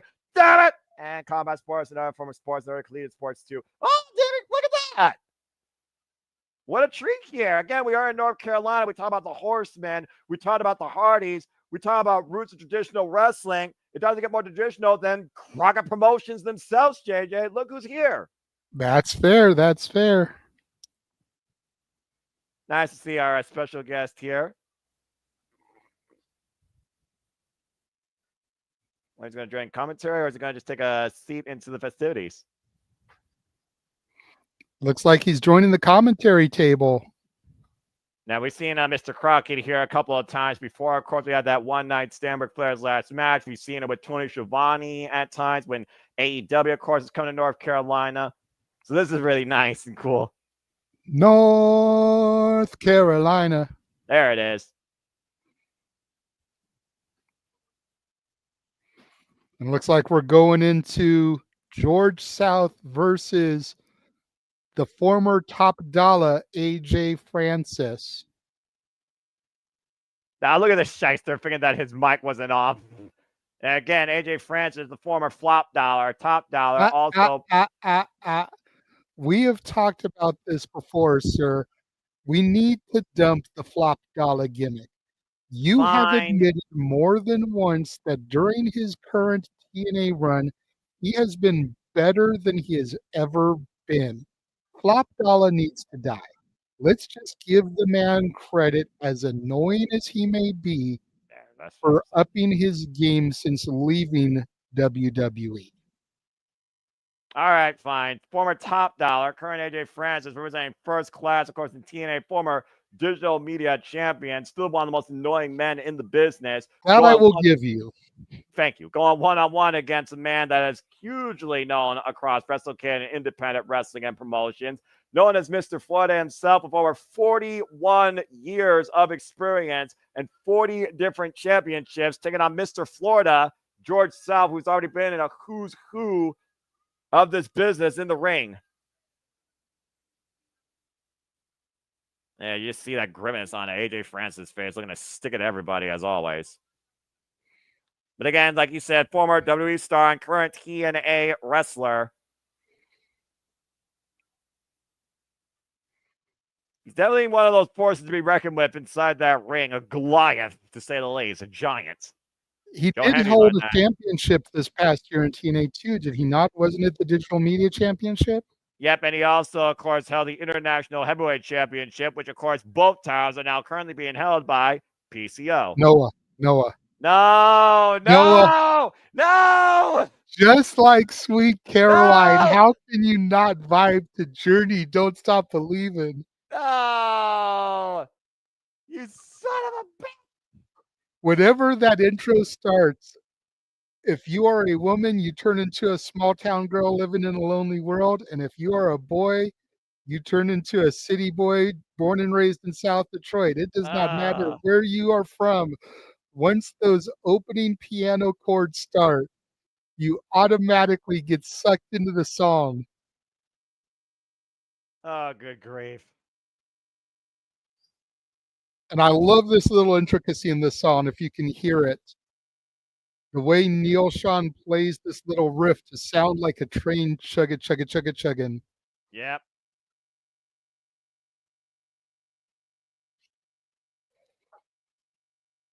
Oh, good grief. Bro, come on. You can't hate on it. I'm not Eye hating, of the Tiger, seriously. Sweet Caroline, Don't Stop Believing. Like, these are iconic songs. And look at AJ Francis with the Shawn Michaels pose there in the he's corner. He's unimpressed. But again, this guy right here that we're seeing, George South, he's been everything in the business, from trainer to promoter to road agent, tag team wrestler, single wrestler. Again, over 40 different championship accolades in this veteran's career, who still wrestles at 62 years of age. Which makes the song fitting for him. A man of his age should be retired, running a promotion, if anything. And here he is in the ring, man. Don't stop believing that a 62-year-old man can beat this young, former WWE superstar. Like, it can happen. Do not give up hope. Don't stop believing, especially in the holiday season where Christmas miracles are aplenty, Noah. You're trying to get a warm feeling in me, and it's not working. But he's also a North American Wrestling, good God, North American Wrestling Alliance champion, by the way, too. So this should be very unique. Look, it seems like every show that we do, no matter the company, we end up with a match that you very easily can rage over. Yes. This is that match for this card. Yes. I'm trying to give you a reason to find something to not make you rage. Something! As opposed to what I normally do in feeding your rage and trying to incite your anger. By saying things like, if you super chat $25, then Noah will rant and rage about this match and the former Top Dollar. That's what I would normally do. I'm trying to encourage you to find that silver lining, that ray of light to make you not rage. I applaud your effort. Anyway, let's go ahead and see what happens during this singles match. Plus, I know how to offset this. I got Hologram taking on Lamamara from the Rose on my other screen. So I'm in a good mood. I kind of tie up here. And of course, also thinking of those that are tuning in to both streams, not one or the other here at the Super Live Studios. As again, we're giving you loaded content here this weekend as WWE War Games Survivor Series is currently underway. And of course, coverage of that will be happening here shortly on Survivor Studios. On the other side, courtesy of Statboy, Mikey, and of course, Walter Cruz. And already you see AJ Francis exercising his strength against George South. Oh, went for a splash in the corner, and George gets out of the way. There's a shot right to the breadbasket there. And right in the midsection again, keying off against the core of AJ. And trying not to wind off him, went for a big clothesline again. And right now, George South beating AJ Francis to the punch. Quite literally. Uh-oh. Oh, no. Don't do it. No. He might literally plant that man through the ring. Oh, and another body shot. Great punches there from George South, rocking AJ Francis. Clothesline takes him over the top rope, Noah. He's still flopped, man. He's still flopped, but I'll give him credit. He actually didn't get caught there. I'm just saying. I officially remind you why this man's called Flop Dollar, as he flopped over the top. AJ Francis right now completely rocked on the outside. I must have missed it because I was messaging Statboy on another tab. That was a hell of a clothesline, taking him up, flopping him up and over to the floor. AJ right now trying to gather his composure. And of course, also former Jesus champion, AJ Francis, a former NFL player, and AJ looks like he's ready to maybe take a powder or call a timeout. I'm not sure. What's better, Noah, the Cheez-It Championship or the Texas Chainsaw Massacre Championship? At least Jeff Jarrett's title actually is because it was sponsored by a video game and not a snack I don't care about. And I actually like Jeff Jarrett more than AJ. Texas Chainsaw, begrudgingly. And at least that gave AEW $100,000. Anyway, AJ taking control of George South. You'll never get me to say something about would you rather and it being in favor of AJ Francis. It's not going to happen. AJ Francis is on the lowest tier of my tier list that Jeff Jarrett was once on. And Jeff Jarrett was still above him. See, I still respect the Jarretts because of what they gave to the business. Jeff Jarrett just always pissed me off, but he put a lot to me this year, especially during the hard Irish whip to George Southall by AJ Francis. Jeff Jarrett's an encouragement. AJ is an annoyance. And put that on a friggin' t-shirt or friggin' clip that quote. Not going to say that again, though. Trying to take down this legend, literally this legend of the business. Again, a guy that wrestles in his 60s still and shows up every independent wrestling promotion and convention that he can. And right now, AJ having his way.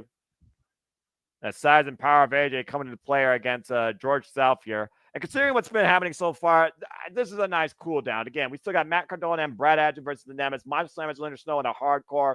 Freaking Speedball, Mike Bailey, and Shelton Benjamin. That better be the main event. So I'm fine. I'm perfectly fine. But George South definitely is not fine here against AJ Francis.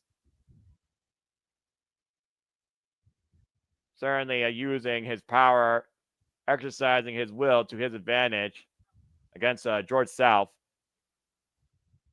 And George right now, again. Oh, jeez. And again, the flop. Up and over with the knee, though, to the side of George South. I'll give AJ credit. He actually landed on his feet that time. Hey, he's actually owning that previous credit that Michael Cole made him known for. So I'll give the man credit too. AJ again right now just working over George South, bringing him to the ring post here. Hyperextending the arms. Tugging away against the shoulder blades. And hyperextending again against the referee's 5 count. It's almost one of those things, though, where AJ just basically is just taking his time, punishing this man, just letting it all sink in for the attendees here at Wrestlecade. It's not like a game plan. He's just literally bullying this man. And now looking for that massive choke slam one more time. If he hits this, I guarantee you it's over. Nope, that's their knee. And again, George South right now, teeing up with the jabs. Back to the midsection, elbow to the point of the head. And again, JJ Folks right now is currently working on the other side of things. He'll be back shortly. And right now, wobbling AJ Francis up against the ropes. George South right now. And AJ trying to hold on. You see the sweat just flying off this man's head. Irish whip and AJ throwing off the ropes. Taken down with a chop. Put him at the great time, but was unable to lateral press cover. And 2.5 for George South. Hey, referee with glasses. Who says referees can't ref with glasses? AJ Francis right now is starting to realize exactly why this man still wrestles at 62 years of age. This is kind of funny. I'm not going to lie. I mean, I'm just kind of having my way with this match. The claw! The claw! The claw! Shout out! He's got that claw cinched in deep, squeezing the head. And that pressure being applied here. And AJ Francis, though, trying to fight back. Oh, no. Oh, no. Oh, no. Choke slam to George South. That's got to be it. Francis with the cover. This is over. Good grief. Well, AJ may have flopped, but he actually flipped the dime to get the win this time, choke slamming George South. And George knew that choke slam, if that hit, AJ Francis was going to go straight to the pay window, and he did. Damn it.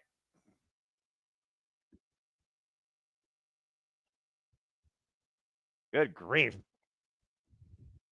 AJ Francis right now going to be happier with his work.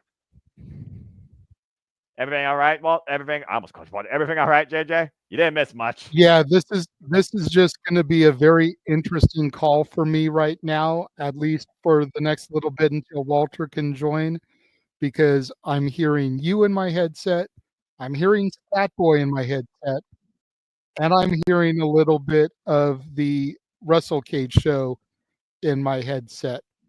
I basically have to serve as producer for Stat Boy to do this solo right now until Walter can get here. But I am now here. I am now. Oh, Janela coming out here right now. You are here. You are multitasking, and we appreciate you always for all you do, brother. And look at Janela here right now, actually helping out George South here. Respect. Good grief. Oh, what the hell? Oh, of course, George Janela, scum of the business. I mean, I really shouldn't be surprised, but wait, what? Are you kidding me? Rock and roll never dies. It's one half of the Rock and Roll Express. Ricky Morton. It's the Crockett territory, man. You got to get the Rock and Roll Express in here somewhere, man. Well, I guess that makes sense, but still.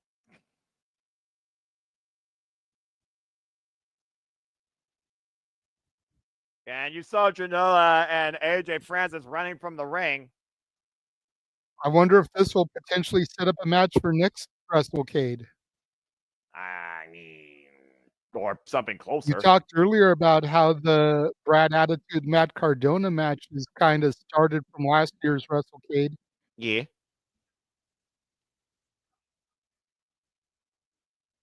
Ricky Morton still somehow has that voice that makes you think he's Elvis Presley. That's fair. And I hope I have that hair when I get to be his age. I've still got some pretty long hair for a guy long, that's white, flowing, you want hair like that? I just want to have hair and not be bald. Again, I've got a pretty good length going for someone who's almost 50 years old. You know, when I get to be his age and 70-something years old, I hope I still have that much hair. That's all I'm saying. That's fair, but also Ricky Morton is calling for a tag match with him and George South. Are we getting an impromptu match? It sounds like they want to turn this into a tag team match. It sounds like Wrestlecade wants to see it.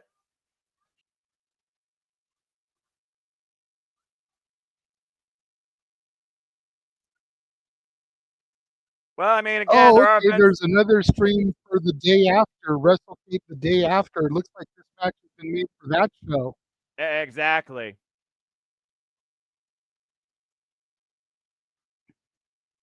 Well, again, we talk about AML, the representation of the North Carolina promotion here, and it looks like they will have, I think, something happening after WrestleCade. We might have a tag team match on our hands play as an AML. George South and Ricky Morton, one half of the legendary Rock and Roll Express, taking on freaking Joey Janela and AJ Francis. Again, you never know what's going to happen or who's going to show up at WrestleCade. But again, we talk about Crockett Promotions. I mean, of all the names that I didn't even think about. All right, well. And up next, tag team action. Speaking of tag team action, it's Nick and Ryan Nemeth, the Nemeth brothers, taking on Matt Cardona and Brad Attitude. Yeah, Matt Cardona always been adversary, though, of Nick Nemeth and TNA. So, I mean, who's Matt Cardona not been an enemy of, honestly? These are the type of things that only happen at WrestleCade, by the way. You're seeing Nick and Ryan Nemeth in tag team action. Their second ever tag match together.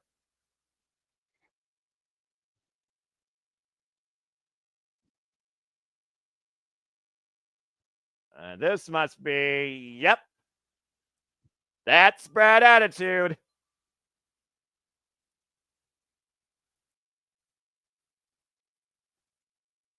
Brad Attitude calls himself the #1 star, 22-year veteran of the game. Last time that Brad Attitude was with Matt Cardona here at WrestleCade, it was 1 year ago where Matt Cardona, Brad Attitude, and Steph DeLander were involved in intergender trios action.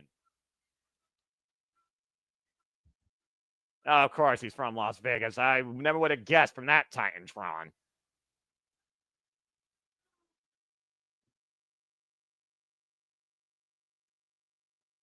I don't know necessarily if these fans are going for, what Brad Attitude is bringing to the ring here. But anyway.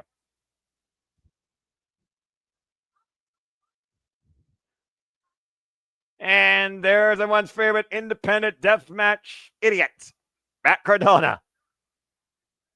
Says he's always ready to make an impact, always ready to remind you exactly why he is the deathmatch king and still internet champion. The original digital media championship, if you will, Noah. Yeah, right. Zack Ryder debuted the Internet Wrestling Championship way back during his Z True Long Island Story days when he was trying to get Zack Ryder organically over. And here he is still with that championship. TNA, of course, added the Digital Media Championship to their repertoire What was it, 3 years ago, 4 years ago? Correct. 3 years ago. Remember, the inaugural champion was Jordan Grace, and that's how Cardona became champion. He beat Jordan Grace for that title. And then, of course, we had Joe Hendry with the Sega Dreamcast flipping off his opponent, Moose. I wish it was Matt Cardona he did that again, but Sega Dreamcast for life. And might I add, Joe Hendry is the longest reigning digital media champion.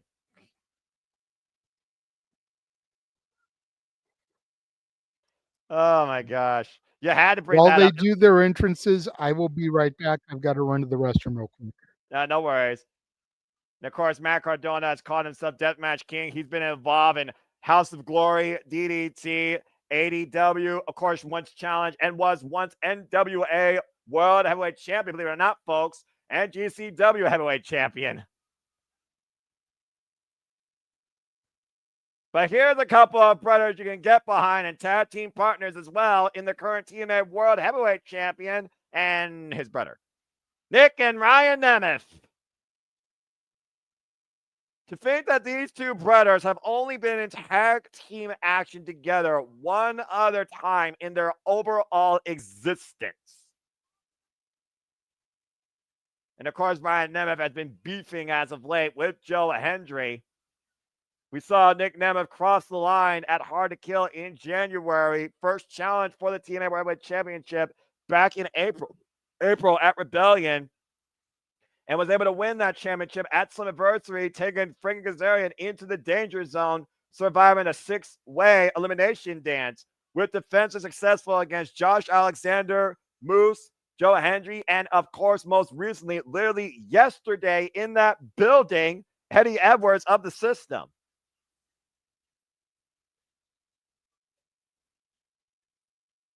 And of course, Ryan Nemeth, the Hollywood hunk, you could all remember him as once part of the Wingman with Pretty Peter Avalon and Cesar Bononi. Yes, folks, that was a thing. In AEW. And of course, Matt Cardona has had his fair share of beef with Nick Nemeth in his career. And Nick Nemeth walking in with that beautiful TNA World Heavyweight Championship against Exception defended yesterday. And less than 24 hours ago, by the way, might I add, he went for that war. And we're back in the same building. Back-to-back action, Nick Nemeth.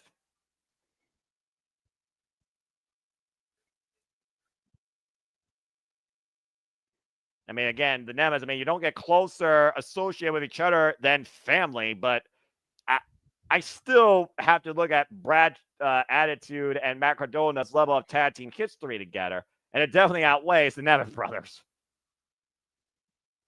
Their history may outweigh the Nemeth brothers, but you can't sell short the familial connection between the Nemeth brothers. Right? Even though they haven't teamed with each other as long, there's just something about being in the ring with your brother, your father, your cousin, your sister. You just have that instant connection, that click factor. You can just give them a look and know what the other person's going to do, much like an established tag team who's been together and worked together as long as Cardona and Attitude have. Yeah, but again, Matt Cardona, he believes that he is the all-time great independent single star. But Nick Nemeth, in less than a year, let's look at his resume. He's already been Triple Omega champion. He's already been IWGP Global Heavyweight Champion. And, of course, current TNA World Heavyweight Champion. Nick Nemeth, who literally started over, no longer Dolph Ziggler, and still showing up to the world how damn good he is.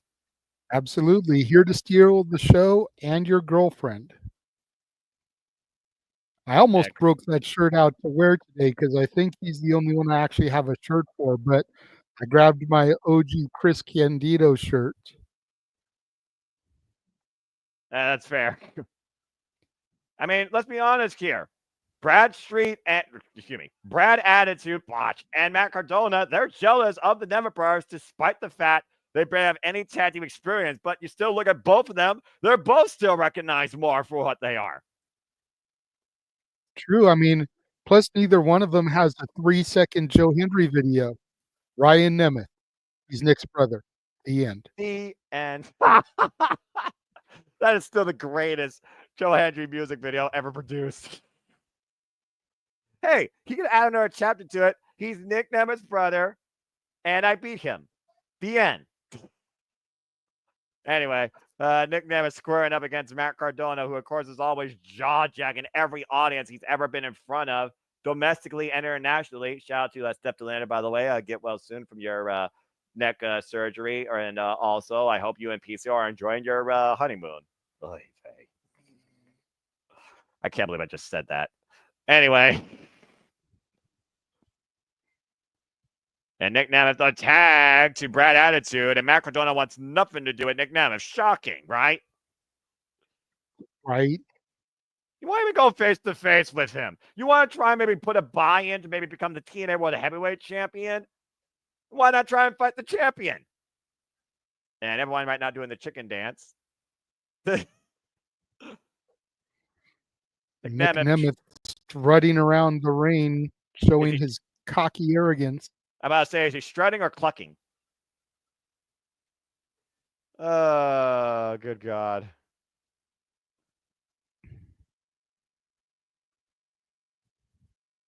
And right now, whoa, slingshot to Brad Attitude. Brings him in the hard way since Cardona is refusing to get in the ring and wrestle him. Now Cardona back on the ring apron. Oh, no, but sidestepping into the turnbuckles. That cheap shot after cheap shot. And again, right now, Brad Attitude taking advantage of the TNA World Heavyweight Champion. We got Las Vegas and we got Hollywood on opposite sides here. I'm just saying.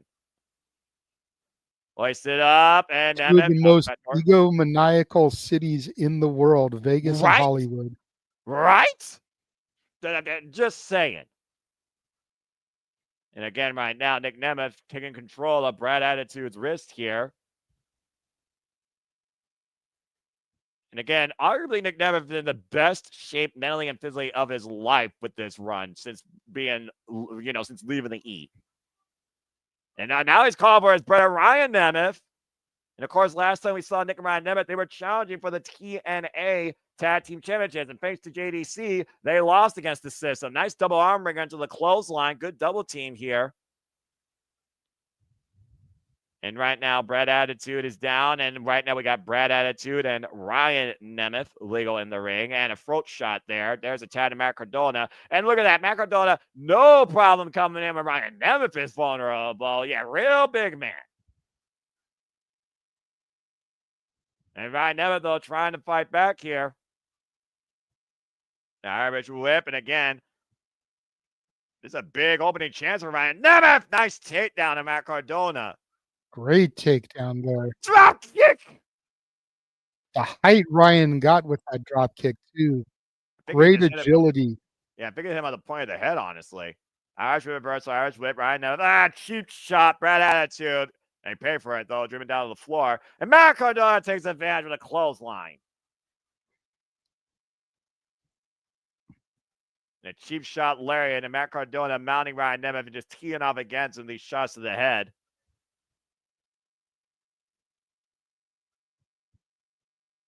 I mean, I literally saw Matt Cardona dress up as a Ghostbuster against PCO at Bound for Glory. I'm just saying. Nice. With a green Slimer barbed wire baseball bat. See, that's one of the things I love about Cardona is his pop culture references. He does have a lot of them. And then right now, Ryan Nemeth trying to fight back with the elbows to the midsection. Oh, just ripped down to the mat hard. And again, Brad Attitude demonstrating that Las Vegas attitude. Looking to not bust here tonight at Wrestlecade. Tab made to Matt Cardona. Got Ryan set up there in the wrong corner, in the corner of their adversaries there. And Matt Cardona taking advantage. Here's a cover, hook of the leg on Ryan, and gets 2.5 for it. That Ryan looks like he's trying desperately to get to his brother Nick, but Cardona preventing it at every twist and turn, throwing him back into his own corner. That's what Matt Cardona does. He loves to instigate. He loves to be the instigator in everything as of late on the wrestling scene. And right now, Brad He's always been good at that. Yeah, I'm not going to argue. I mean, again, the man's made a name for himself. Cover 2, count only. While Chelsea Green has made a name for herself back in WWE. Hopefully, will be the Women's United States champion. As Cardona keeps saying that Zack Ryder must die. Zack Ryder is dead. But to your point, here he is coming out with that internet championship that made him famous in the first place on Long Island. I see his own internet series. The tag made now once again to Cardona. And what the hell? Oh, no. Ah! God! Make a wish. Legs are not supposed to split like that. Cover 2, count only. Well, Thanksgiving was just a couple days away, and Attitude and Cardona just made a wish on the wishbone. Ain't that the truth? Irish Whip versus Irish Whip. Cardona sent face first into Brad Attitude's boot, but tag made to Brad Attitude. And Ryan Nemeth looking for the tag, trying to crawl to his corner. Brad Attitude picking the ankle, though. A great resilience being shown here by Ryan Nemeth. Finally kicks off Brad Attitude, and Brad just lunges in with the axe handle to the back of the head. Great ring awareness there by Attitude to be able to cut Nemeth off at every twist and turn. Yeah, I'll give credit's due. Great awareness by Brad Attitude. Again, 22-year veteran of the game. Oh, look at this. Broski boots? Oh, he paid for that. That was inadvertent contact to the nether region. That was not inadvertent. That Broski boot got caught in the Broski ball sack. Hey, that's what happens when you don't listen to your GPS, as far as I'm concerned. Ryan Nemeth still within the rules, just literally putting up the boot, and Brad Attitude just didn't know which way to go. Whoa, nice Izaguri rocks Cardona. Again, sometimes momentum is your own worst enemy, and so is your ego. Question is that Izaguri take out everything that Nemeth had to where he can't get the tag to Nick? Well, right now, Nick Nemeth, though, is reaching out for the tag. Cardona once again making the tag to Brad Attitude here. Tag made to Nick. TNA World Champion's in. And Nick Nemeth is running through Brad Attitude right now, lunging forward. And I missed it because I was indisposed. Did Nick come out with the TNA Championship? Yes, he did. Of course, defended less than 24 hours ago against Eddie Edwards in that very building and room, might I add, of last night's main event of Turning Point. You guys can go watch our little watch-along of that, courtesy me and Walter Cruz at Reliable here at Survivor Studios. Last night in the archives here, as of course we keep you in tune across WWE, NXT, Ring of Honor, AEW, TNA, independent wrestling shows, NWW, and so much more. Here at the Super Reliable Studios. And right now, Nick Nemeth just rolling and dropping the elbow into the heart of Brad Attitude. A little bit of Rick Rude-esque action with a jumping one of the hearts. Cover 2. No! How did Brad Attitude kicked out? Yeah, how did Brad Attitude get a show up after that? I could have sworn that was a 3. I think it was just pure instinct, Noah. We talk about how instinct before allows people to persevere, and clearly that's the story here with Brad Attitude, it seems. Impressive. Again, literally razor's edge away. And Nemeth's got to maintain composed here. Uh-oh. Tuning up the band. Shout to one of its all-time fans, Shawn Michaels, looking for the blocked it. Attitude of Scott looking for a cutter, possibly bent over. And there's a finisher! Got all of it! Gorgeous Fame-Master by Dolph Ziggler, Nick Nemeth. And Cardona with a shot over the head, closed fist. DDT plants Cardona, though, by Ryan Nemeth. Ryan Nemeth coming and cut out of nowhere. Attitude catching him. Super kick. Wait a minute. Radio silence. But Cardona's not legal. Brad Attitude goes to the cover, hook of the leg on the champ, and nearly gets a 3 count, gets 2. And you'd have to wonder if Brad Attitude had got the pinfall there, would he be potentially in line for a TNA World Title shot? I would absolutely say yes. You just pinned the TNA World Heavyweight Champion. I think that's the risk whenever it comes to these interpromotional shows or displays. If you pin that promotion's champion, that has to put you in line for a future title shot. There's no denying that. Nick Nemeth right now, again, showing his perseverance after coming off a war last night at Turning Point, hanging strong in this tag title, in this tag team match. And Brad Attitude with, what the hell? He's got that championship. Wait a minute, Matt Cardona. Oh! Cardona had the build that he came in with. And a counter by attitude to Nick Nemeth. Again, hook of the near leg. Not like this. And Ryan with the save. Damn it. Thank goodness. And Matt Cardona fitted out by Ryan Nemeth once again. And Ryan Nemeth with the axe handle to Matt Cardona. Again, Nick Nemeth and Brad Attitude are legal, folks. Matt Cardona has been disposed of on the outside for now. Brad Attitude within half a second away of pinning the TNA World Champion. Now scouting Nick Nemeth. He's looking for another cutter, possibly. And Nick Nemeth scouting it, pushing him into the corner. Back elbow strike ran in, though. And Brad Attitude to the top rope. What the hell is he looking for here? Up and over, moonsault, lands on his feet. Catch with a super kick. And Nemeth. Oh! You were saying as he went into the danger zone. Covered by both Nick and Ryan with the win. I was going to say, if Nemeth had caught him coming off that top rope with the danger zone, that would have been awesome. I was expecting it would have been that. like Orton hitting one of those RKOs out of nowhere. Yeah, I was hoping for that personally. I was expecting that, but not the case. Either way, though, a win for Nick and Ryan Nemeth, and might I add, their first ever win, tagging together. Massive win at Wrestlecade for the TNA World Champion and his brother. And Matt Cardona, again, left embarrassed and lost, even though he wasn't involved in the decision. Nick and Ryan Nemeth celebrating here at Wrestlecade. Hell of a weekend for the TNA World Heavyweight Champion. Whew.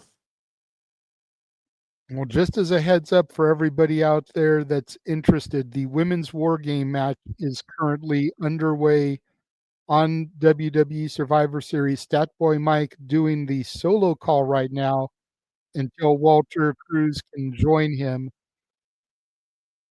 And who were the starters? What's that? Who were the starters? Who were the starters for it? I don't know because I've got so many things going in my ear that I didn't catch that. I believe Bailey did for the babyface team. I'm not sure who for the heel team. Okay, that's fair. Well, anyway, big win for, I'll look it up later, courtesy No DQ. And say no DQ, folks, and stay tuned for Aaron Ribb and his live recap of the Survivor Series War Games after the show concludes, courtesy of NoDQ.com on all the social medias. Please follow Aaron Ribb. Say yeah to No DQ. As action continues underway here, we are almost through this card. I believe there's 3 matches left. It is time now for singles action. The original bro, Matt Riddle, goes up against everyone's favorite politician. I mean, the former TNA X Division champion in Who You Trust, Mustafa Ali. And of course, Mustafa Ali and Matt Riddle, no strangers to each other. They've had their fair share of conflicts in the ring during both their times on the independent scene. There's 4 matches left, sir. There's this match. There's Joe Hendry versus the former Jinder Mahal. There's Masha Slamovich and Lindsay Snow. And there's Shelton Benjamin, Speedball, Mike Bailey. Gotcha. This was a 9-match card. We've gotten more than halfway through so far. And we're moving at a pretty good pace here. Not a lot of dead time. The most dead time was in between the doors, ladders, and chairs and the AJ Francis George South match.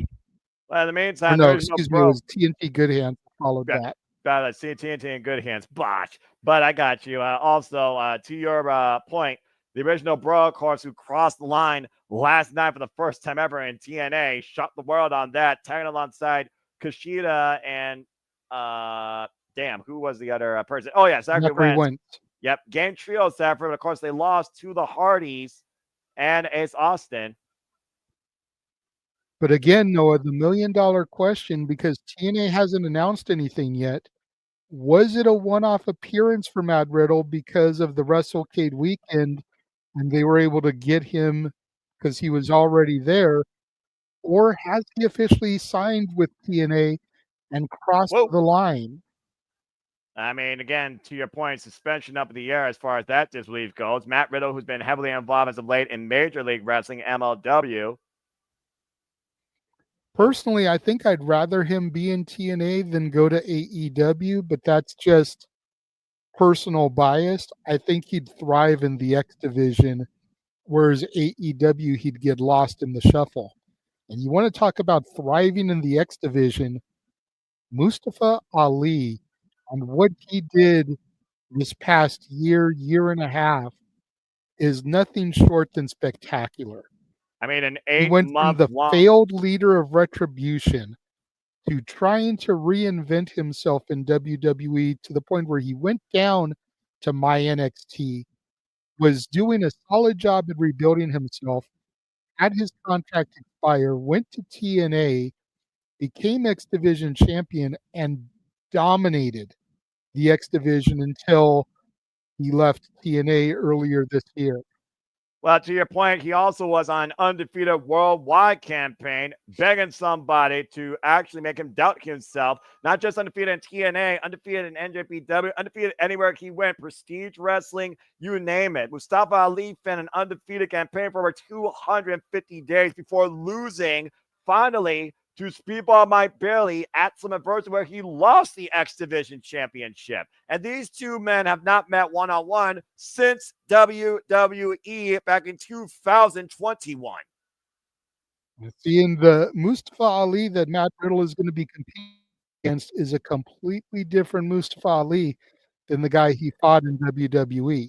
Yeah, no Whereas kidding. Riddle is pretty much the same bro. Bro. Let's get Riddle versus Osprey in a bro versus bruv off. Bro versus bruv. I need that on a marquee. Right? Damn you, JJ. Wrestlecade is the type of place where something like that can happen. Who knows down the road? I mean, that's fair. Again, Mustafa Ali, previous X Division champion, after being a Mr. X Division himself this generation, Chris Sabin held that championship for 148 days. He was also the freelance champion as Prince Mustafa Ali, Dreamwave Alternative champion, and currently now the OPW heavyweight champion for 70 days. The bell rings. We are underway. What should be a very game singles bout here.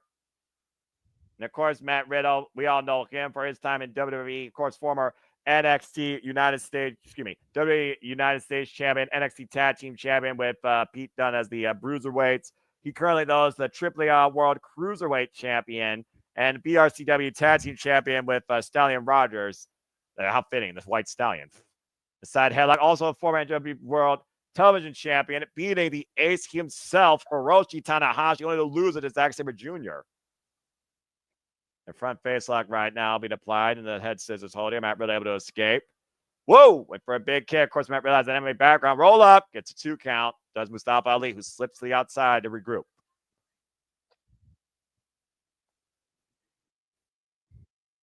And again, Ali, we've seen this different demeanor, and he doesn't even have a Secret Service with him, so it just goes to show Ali once again reinventing himself. You heard that theme, and you know it's the same type of Titantron, but he's on his own here. I almost wonder since the election's over if he no longer needs his presidential party, including Campaign Singh. That's seriously, Matt Riddle, bro, the chicken dance. We're going to go that length. And right now, Matt Riddle, Mustafa Ali squaring up. Con elbow tie up. And again, in the grappling sense, I'm not sure if Mustafa Ali can beat Matt Riddle at this type of game. Of course, Matt Riddle wrestles barefooted for those that don't know. It's always been his MO. Driven into the corner, test a straight fear, up and over, Greco-Roman knuckle hold, hoisted up. Beautiful way into Jujikatami cross arm breaker as well he immediately finds saving grace in the ropes. Great transition by Matt Riddle. And once again, the original bro has resumed control of this match. And Ali mocking the bro chants.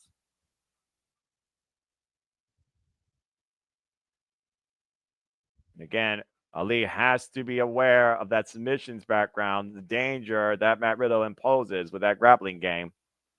Yeah, absolutely. Ali, though, right now caught in a wrist hold, trying to regain wrist control. Both men jogging for wrist control here with the arm ringers to the left arm, sidewind up and around. It's a very even contest as I expected. Yeah, quick escape by Mustafa Ali. Ooh. Again, shout out to JJ Williams and Bob Cruz that make this all possible. The hardest working man of the Super Reliable Studios. We thank all of you for tuning in, whether to this stream or other streams or streams on demand. Please like, subscribe, comment, tell a friend. Support my friends, support our passions, and stay tuned because after all the wrestling concludes, the Saturday shenanigans will once again resume tonight once Survivor Series War Games concludes. And again, Mustafa Ali taking Matt Riddle up and over and mocking the original bro. Not sure how wise this is. And again, gut wrench, grab by Matt Riddle, the strength of the original bro. The gut wrench maintains hold, rolls through. Good grief. Whoa. Gut wrench suplex release. Thought he might go for a hat trick there, but he released it after the second one. Well, you think about, again, how much strength it takes out of Matt Riddle, rolling over the hips and popping Ali over and then sending him for the ride. I mean, again, went for that kick and Ali scouting it, though. And again, Ali looking for another reprieve, trying to slow down the momentum that Matt Riddle's been riding. Matt Riddle literally right now not going to fall for that as Mustafa Ali looking to be the master of mind games here. Ali back inside the ring, lures Matt Riddle in. Big action on the Matt Riddle's back. Again, Ali, great this is what it setup does. there by Ali. Great deception. Yeah, despite the fact he may not look like a politician, he still works like one a little bit. Crooked. Ali right now driving Matt Riddle across the second rope first. And again, the subtle mockery of Mustafa Ali. I'm not sure how wise this is. And of course, we talk about the lifestyle of Matt Riddle, one of the 420 bros. If you know, you know, folks. The shaman of the Rascals and the treehouse. And again, this is the conclusion of all the fun of our streams for November. We got so much ahead in December. You know, I just thought about something, Noah. Let's not forget that part of Ali's political team during his TNA run was the Good Hands. We know that they are here. They wrestled TNT earlier. Could they get involved and help Ali win here? I didn't even think about that, but that's a good point. But I also think at one point he dismissed the Good Hands for their support in his service. Well, then to that point, could they get involved and cost him the match here? I mean, you know, it depends how could much the Good Hands play a factor in this in some way, shape, or form? Wrestlecade seems to be about, you know, pasts being behind them to a certain extent, as tomorrow Kylie and Kenzie Page are teaming up with Ella Envy, who left Pretty Empowered a while ago, was booted from Pretty Empowered, and yet the three of them are teaming together once again. Well, I mean, again, sometimes for one night only, if you cannot hold a grudge, you'll be surprised what you can do when you realize what you once were. Matt Riddle right now lighting up Mustafa Ali. Of course, Mustafa Ali working the legs and feet, trying to maybe soften him up for a sharpshooter. We've seen Mustafa Ali use that before in submission game. And again, Mustafa Ali catching Matt Riddle, looking for the tornado DDT, but the strength of the original bro, holding Mustafa Ali, hoisting him up with a suplex. Beautiful counter there. Great execution there by Matt Riddle, but again, unable to capitalize. Reset point here. Mustafa Ali stunned right now on that Wrestlecade logo in the middle of the ring as Matt Riddle's looking to regroup. Trying to get back to his feet. And again, folks, after tonight, there's still so much more to come for December. We have Deadline, Ring of Honor, Final Battle, AEW World's End, Saturday night's main event. AEW winner is coming, and possibly the battle on 23rd Street, and so much more. So stay tuned with Simple Albert Studios for everything that's ahead in of all things wrestling. Jumping shot by Riddle. Plus, and I don't know if you said it because, again, I've got so much going on in my ear, the MLW one-shot being booked by Eric Bischoff. Yeah, again, speaking about, again, Major League Wrestling, where Matt Riddle, of course, has been honing his craft. Riddle with a head of steam driving that elbow in the side of Ali. Massive exploder out of the corner. Follow up, senton drop. Around that lower abdomen, PK fall rolls Ali up and over. And Matt To Riddle your point, Riddle, one of the names that's already been booked for that one-shot show, he'll be taking on Donovan Dijak.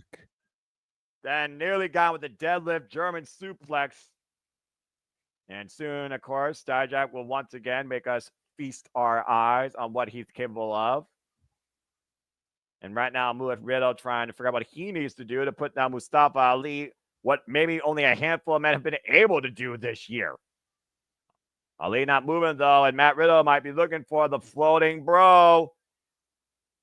Riddle up the top rope, win for the moonsault rope through. Might have tweaked the foot, though, that Ali was working in the corner earlier. And it just gave out on him. And Ali slips between the ropes, catching Riddle and Seguri. Ali rolling in for that massive net breaker. Look at the near leg, and that's 2 counts. Oof. I'm not sure that was smart by Riddle, pulling his leg up as Ali went for the pinfall instead of extending it to the rope there for the rope break. Again, one of those things where instincts necessarily aren't working on all cylinders, even if you're not high. Mustafa Ali might be looking for that massive 450. Ali perch goes through. Riddle gets out of the way, though. And Riddle caught with an RKO! Shout out to his former tag team partner there.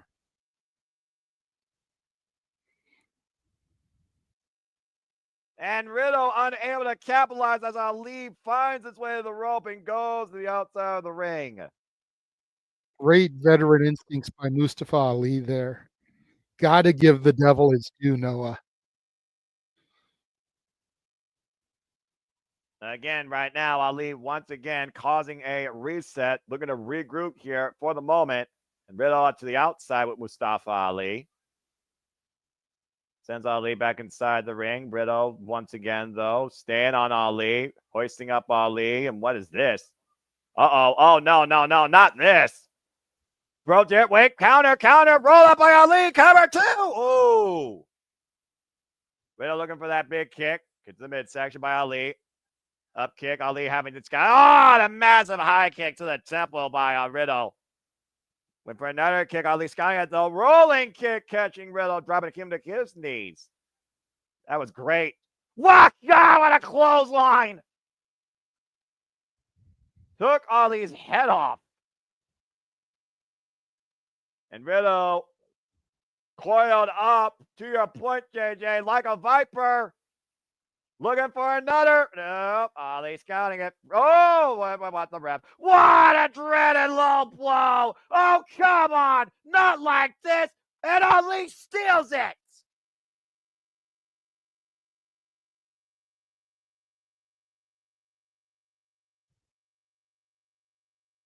That's sheer tomfoolery here. Big victory for Ali. Again, like I pointed out outside of this match, Noah, this Mustafa Ali is not the same Mustafa Ali that Riddle fought, whatever you said it was, back in 2022.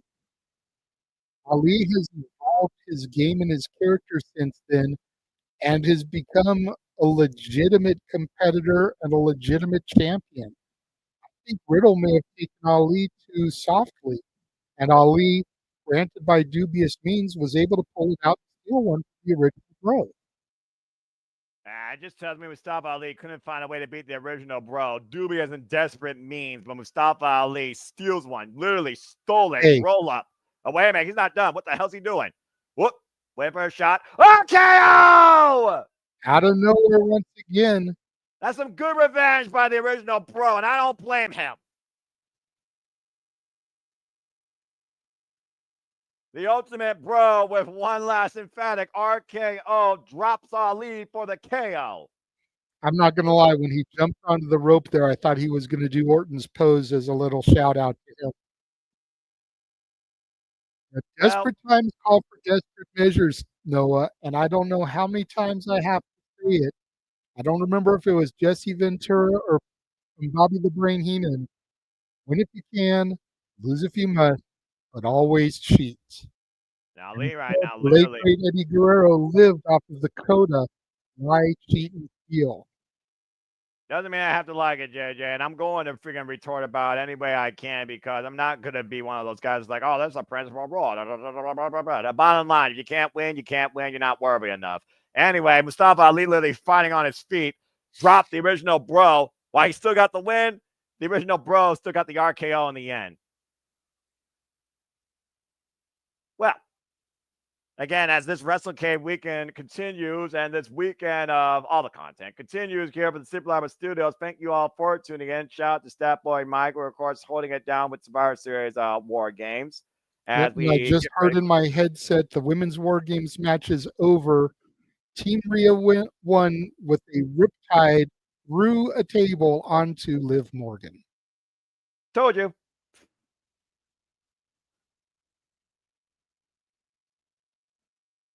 And right now we're going to see what happens here next. What? Well, what? Over Top Rope Battle Royal, Tradition Innovation, Top Rope Belt. Oh, it's a sponsored Battle Royal. Okay. Interesting. A little impromptu action here.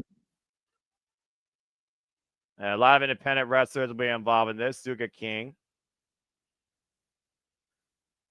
Dehsi. Okay, it's a lot of the wrestlers we saw earlier. So clearly this is sponsored by that North Carolina promotion.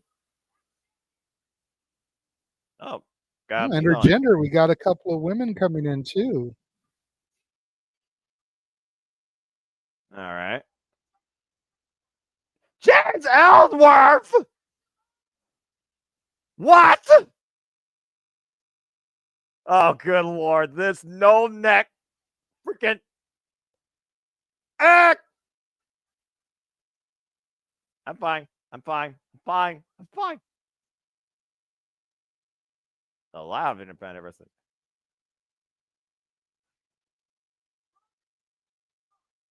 Lawless, Jake Lawless.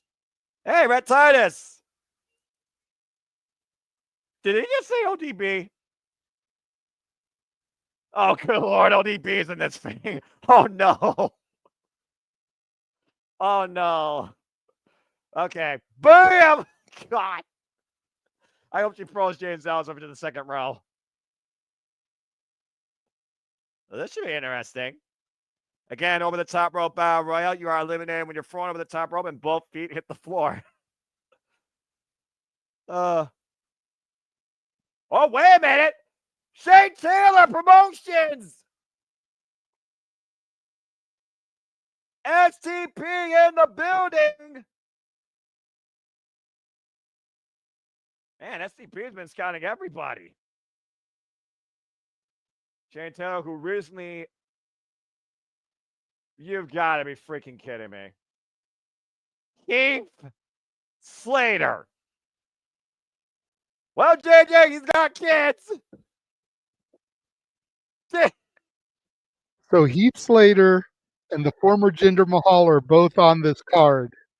Oh, my God. Where's Drew McIntyre when we need him for a 3MB reunion? No. You put that idea out there in the ether. No, I will not allow it. No, I do not need 3MB, the freaking three-man band, back in wrestling. You're crazy. Danhausen!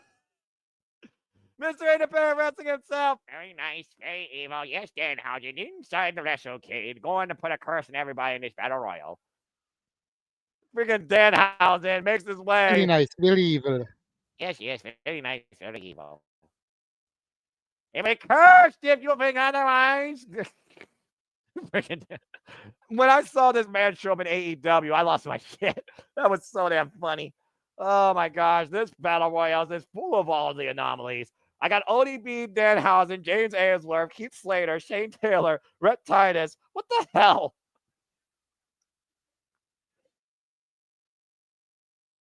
Well, I mean, again, Wrestlecade has 150 plus different wrestlers at its convention this year. Oh my gosh.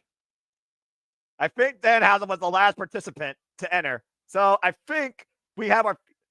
And here we go. This over the Battle Royale is underway with Insert name here. I don't even know where to begin. I'm trying to keep track of the action the best way I can for you folks. I'm sorry. I can't breathe. I'm laughing too hard. And of course, Shane Taylor, massive southpaw here, and the woman lurking on the outside. We got representatives for Ring of Honor and... Wait, what? What? Wait a minute. No! Hornswoggle!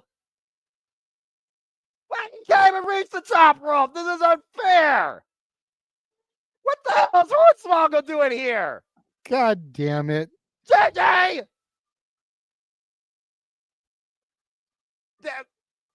I should be a Swoggle fan because he's a huge Muppet fanatic like myself. What the hell? But dude was a royal dick when I met him at SummerSlam Access, so fuck Swoggle.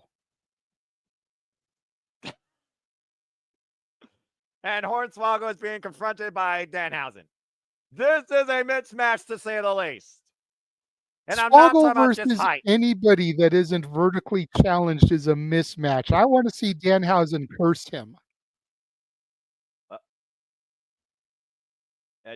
Richard Holiday. Well, I mean, I don't know if it's smart to get handsy with Danhausen and Hornswoggle. Wait a minute. Oh, double crotch punch. He went low and it hit high. Well, chaos ensues once again in the ring. What the fuck is happening?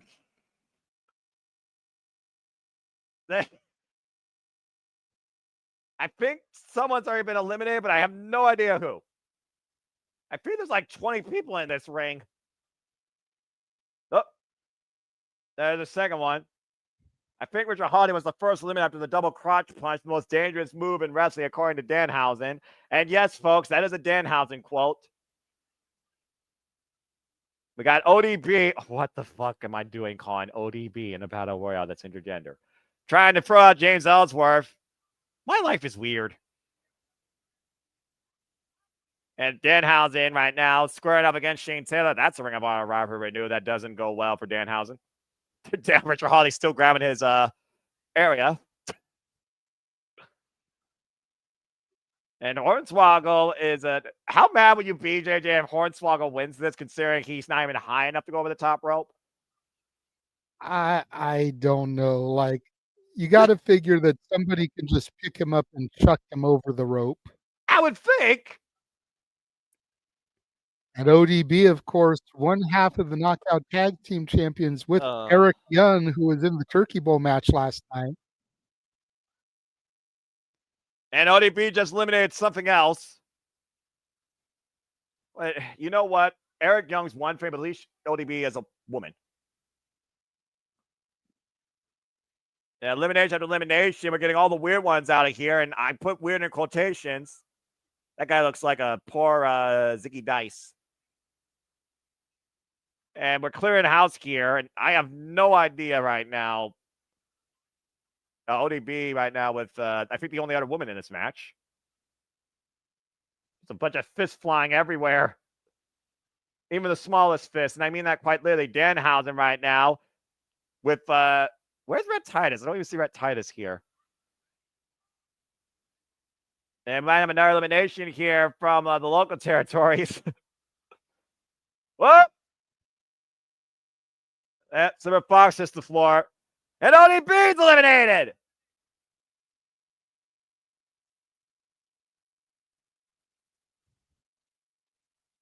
I'm a little bit sad by that. Oh! Well, she does love her bourbon.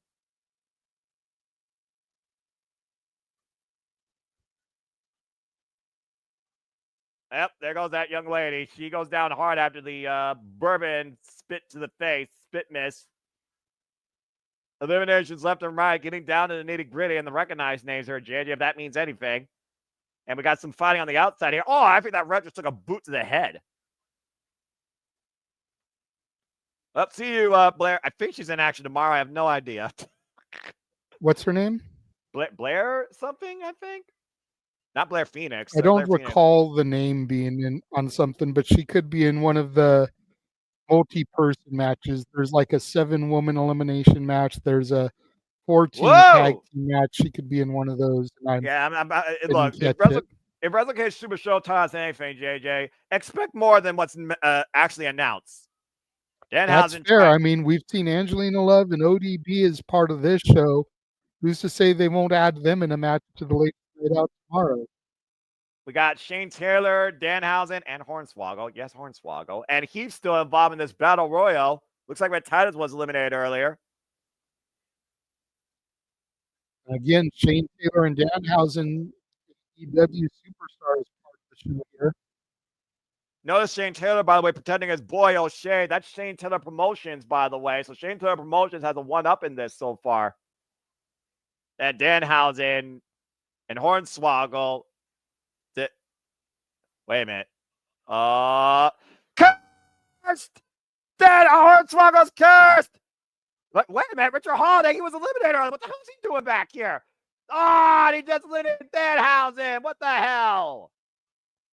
A very unpopular move here. Something else may be getting set up here for the day after, Noah. Well, wait a minute. Danhausen's not done yet, JJ. I think Danhausen's about to curse Richard Holiday again. You're cursed. I keep just eliminating Richard Holiday again. Maybe it's just me, Noah, but it didn't look like Danhausen's curse was working too well here this evening. I think curses have a certain proximity limit and maybe a number limit. Also, I forgot Richard Holiday went underneath the bottom rope earlier, so that was an official elimination for him. That makes sense now because a little blow, he probably rolled out of the ring. Or, excuse me, crotch punch. Meanwhile, we're down to, I think, 4 people. O'Shea, Shane Taylor, Heath, and Hornswoggle. And JJ, I think Hornswoggle is about to get obliterated. When doesn't he? Hornswoggle just accidentally grabbed their junk. And for those of you that are still here with us that are wondering what's going on War Games, the U.S. Championship competitors are making their way to the ring. Nakamura already in the ring. LA Knight, your champion, making his way right now. Second match of the night for the U.S. title. And O'Shea just got eliminated by Heath Slater. We're down to 3. And Swoggle is one of the 3. To your point, Noah, like, he has a very solid shot at winning this right now. Yeah, but don't count Heath out. I mean, again, the redneck underdog, for being perfectly honest here, trailer park redneck, whatever you want to call it, trailer park underdog. And right now, Shane Taylor driving his boot into Heath, who, again, so far has not fallen to the floor, but has gone over the top rope. What the hell's Hornswoggle doing? Are you kidding me? Hornswoggle wins! What? And he's using his old WWE music too, Noah. And of course, Hornswoggle wins this battle represented by Top Rope's belt, so he gets a Top Rope's belt as a champion. Swoggle wins this battle royal. Let me just say it again. Hornswoggle just won an over the top rope battle royal.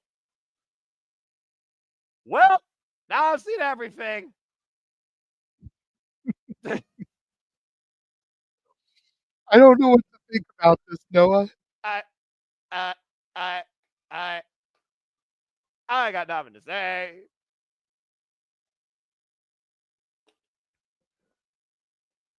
I mean, this is the same guy who was literally in a Muppet movie. Well, he was in Muppets Most Wanted. From Muppet Catastrophe to Beautiful Disasters and Destruction Waiting. Masha Slamovich and Lindsay Snow are about to have a hardcore match. Let's fucking go. Of course, no stranger to hardcore wars is Lindsay Snow. Also, these two men, no stranger to Bloodsport, no strangers to each other. This is not their first ever one-on-one encounter. Lindsay Snow, trained by the franchise Ring of Honor himself, Jay Lethal, with 8 years of experience, to Masha Slamavich's 10 years of wrestling experience. The last time these two met was in a fatal 4-way where Masha got the better of Lindsay. In their only other one-on-one encounter, Lindsay Snow beat Masha Slamovich. And of course, Lindsay Snow right now is the current Shine Tag Champion. Their last one-on-one encounter was MPW Bangers Only in 2022. Now let's freaking go. Let's get wild. Proper wild. With women in violence. Ugh, this song. Is this Lindsay Snow coming out to 1,000 miles? Yes, it is.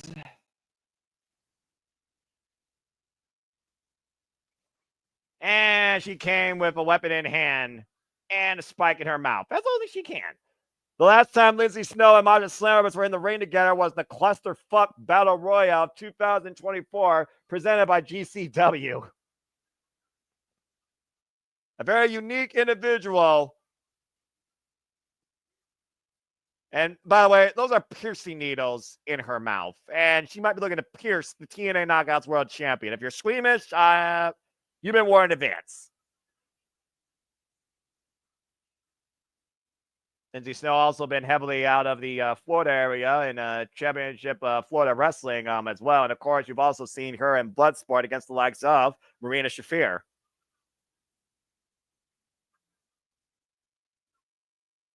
Oh boy. Definitely a deathmatch specialist that makes Rina Yamashita proud. She's her own breed, to say the least. And of course, heavily involved in GCW. Go figure.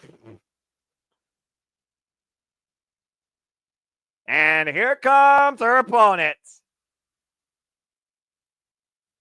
Ready to smash her any way she can. The successfully victorious defending TNA Knockouts World Champion, splitting the belt, Masha Slamovich, bringing out a theme that sounds like it was made by Skrillex. And for as horrible as I did last night, Noah, this match went exactly how I said it would. Jordan Grace got the first fall, and Masha got the last two. Had a little bit of seed of doubt planted in Masha's head with Jordan Grace able to get the early fall, but Masha able to capitalize and come from behind to get two in a row and retain her championship. Masha Slamovich, by the way, who is a previous GCW heavyweight champion, if you believe that crazy shit, as well as JCW champion and IWS women's champion, outweighs Lindsay Snow by 2 years of wrestling experience. But both these women have shed enough blood to make some men feel squeamish. Of course, Masha Slamovich is representing TNA again, the reigning and defending TNA Knockouts World Champion. And both these women, and this is not Star Wars, JJ, but both women look like they're ready to go in a kendo stick duel. Oh boy. Whoa! Swing and a miss, swing high, swing low, swing left, swing right. So far, neither woman been able to make contact. Both women taking a swing at each other quite literally and swinging nothing but air. Oh, man. And Masha now literally double arm. Kick to the midsection, though. Finally breaks the grip of those kendo sticks from Masha Slamovich. This is the match I was looking forward to second the most.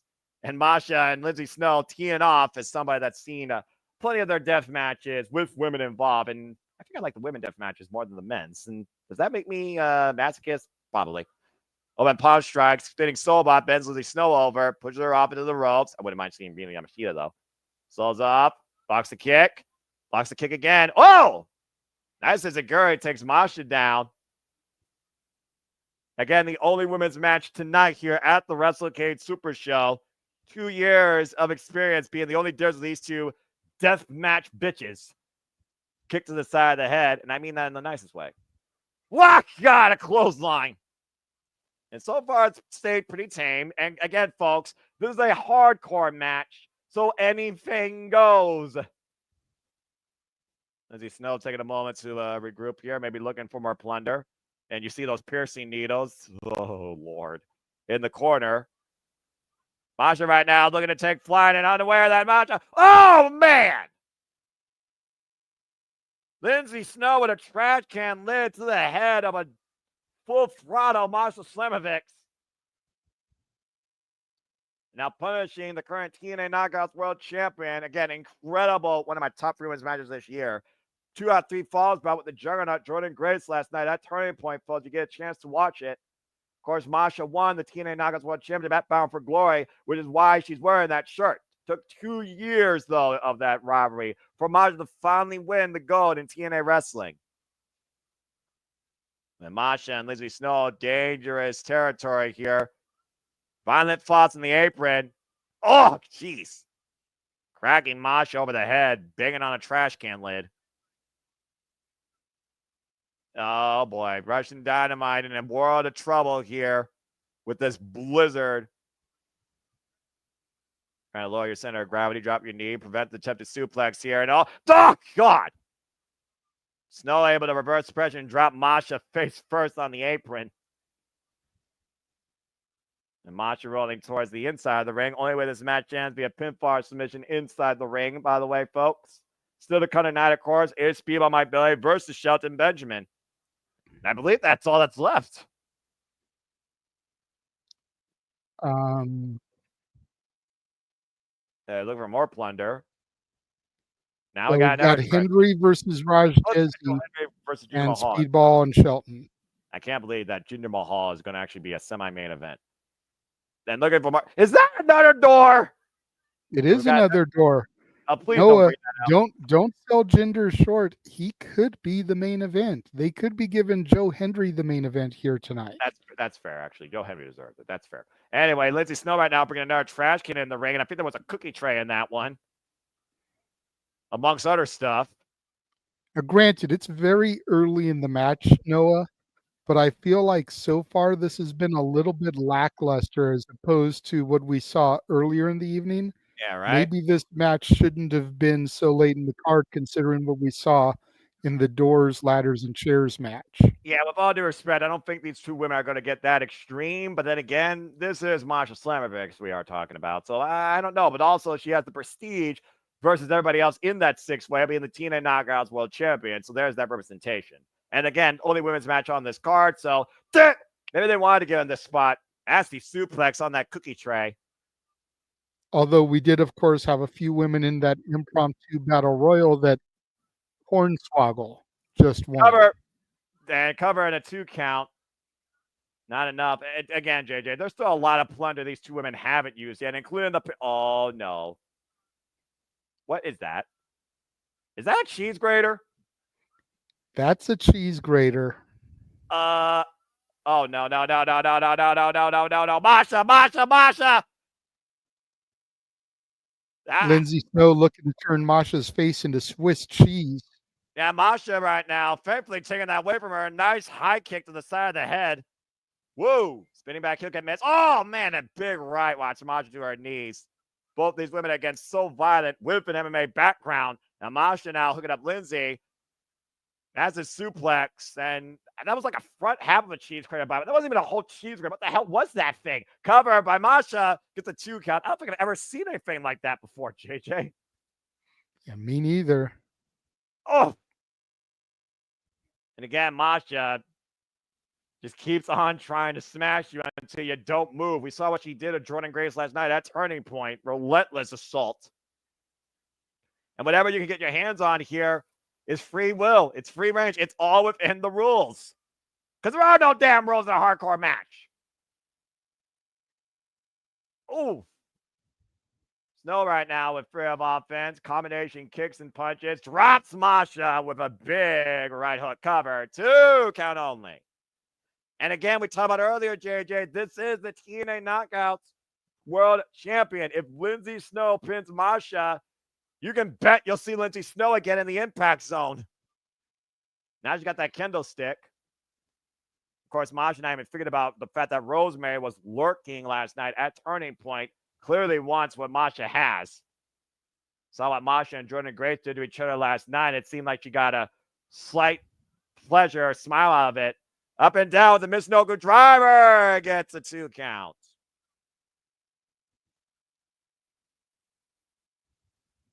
Trash cans, cheese grater. What the fuck brings a cheese grater half to a freaking hardcore war at Wrestlecade? Where do you even get that?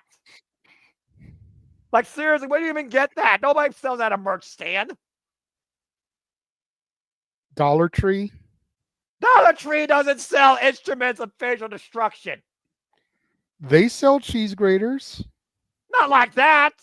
How do you know? Are you Because sure? my mom I've shops there seen regularly. I have seen at Dollar Tree an entire wall of kitchen supplies. Whoa. Are you sure they don't sell that small little flatback cheese grater? Not here, the one in Toledo, at least on Glendale Avenue, I can assure you.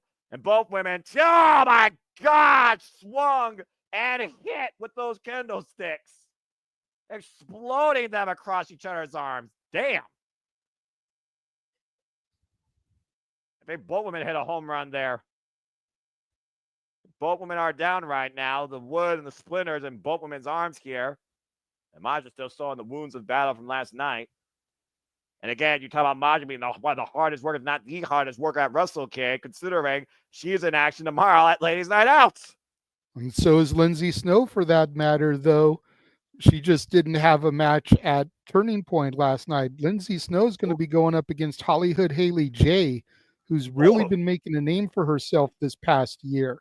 Especially OVW wrestler, Al Snow owned and operated, and she just recently made her NWA debut at NWA 76. Cover 2, count only with the rolling kick. And featured on that Netflix original show that followed OVW as well. So Hollywood Haley J has definitely had a breakout 2024 and a victory over Lindsay Snow with everything that she's bringing towards Masha Slamovich could be huge for Hollywood Haley J's career. Yeah, fair enough. And right now, Masha might be looking to put Lindsay away. Package power driver attempt, back body drop, though. And again, Masha Slamovich is coming off a war, and I mean a physical war, last night with Jordan Grace. I'm a little bit surprised she's got as much energy as she does and her able to bring as much fight. You got to wonder what's going to be left in her tank come tomorrow in Ladies Night Out. You might want to ask how much blood's going to be left in Masha with the inside Russian leg sweep, as Lindsay Snow has piercing needles inside her mouth. That's fair. And she's got Masha trapped. Some of it's right now in a world of trouble here. Again, the hyperextension to the side of the head and neck. Masha trying to reverse pressure. Hook the inside leg. It's a 1 count. Oh, man. And that knee just hit, I think, more of Masha's shoulder. And oh, no. Lindsay. Ah! Jesus. Stabbing the head of Masha Slamovich with those piercing needles. Worse than skewers. She's got it indented in her forehead, Noah. Literally piercing the flesh of Masha Slamovich. You almost got to wonder if Masha just give up, fight another day. Her title is not on the line here, but she's got La Rosa Negra tomorrow at Ladies Night Out. You do not want to go in there with a wound of that magnitude that can be taken advantage of by someone like La Rosa Negra. Well, right now, Lindsay Snow might be getting taken advantage of as Masha now has that cheese grater. And she's going to use it and plant it into the head of Lindsay Snow. And oh, dear Lord. And you can see the blood already starting to pour out of Lindsay Snow's forehead there. And this is the former GCW heavyweight champion, like I said, spinning back elbow strike. Both women bleeding now, showing the wounds of battle in this hardcore bout. Now we're getting hardcore. Now Masha is enjoying herself. Sick bastard. Snowplow. And this could be it right here. Cover 2. No. Speaking of Al Snow. Oh, my God. And if you're wondering why I'm commenting and responding just a little bit better, it's because Walter has returned and him and Mikey are now doing Survivor Series. I've only got you and the Wrestlecade show in my ear now. And the beautiful scarlet red blood dripping down both these hardcore batshit crazy women. However, before I left, I did hear that we have a new United States champion. Shinsuke Nakamura defeated the megastar that has everybody saying L.A. Knight. Yeah. Damn. Well, I'll be damned. Anyway, Masha right now looking to end Lindsay Snow here. Congratulations to Shinsuke, despite the fact that he looks like he's depressed worse than the characters in Cowboy Bebop. Front face slap being applied here. With that match coming January 1st in Pro Wrestling Noah, your wrestling namesake, having him go over there with the United States Championship big spine buster by Lindsay Snow to Masha Hashtag on the cover trash two. can. Oh, But Shinsuke going over there with that belt is going to be huge publicity for WWE. I'd bet you everything I have, which isn't much, that's why they did it.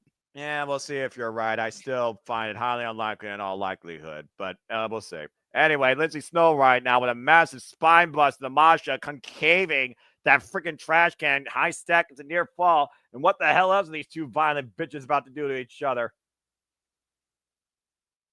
Crowd divided here, loving this. Sickles. Although I approve. Open palm strike here. I can't remember the last time I saw piercing needles versus skewers used, especially against a woman's head. I've seen razor blades, but anyway. I'm not complaining. Violence. I'm not complaining either. Violence in the confines of a wrestling ring is good. Especially with women. Yay. And right now, Lindsay Snow might be looking, oh, dear Lord. That's the bottom of a trash can, by the way. That thing has, like, no give. That's the point. It'll collapse instantly under the weight and velocity. You'll be lucky if it collapses versus your back.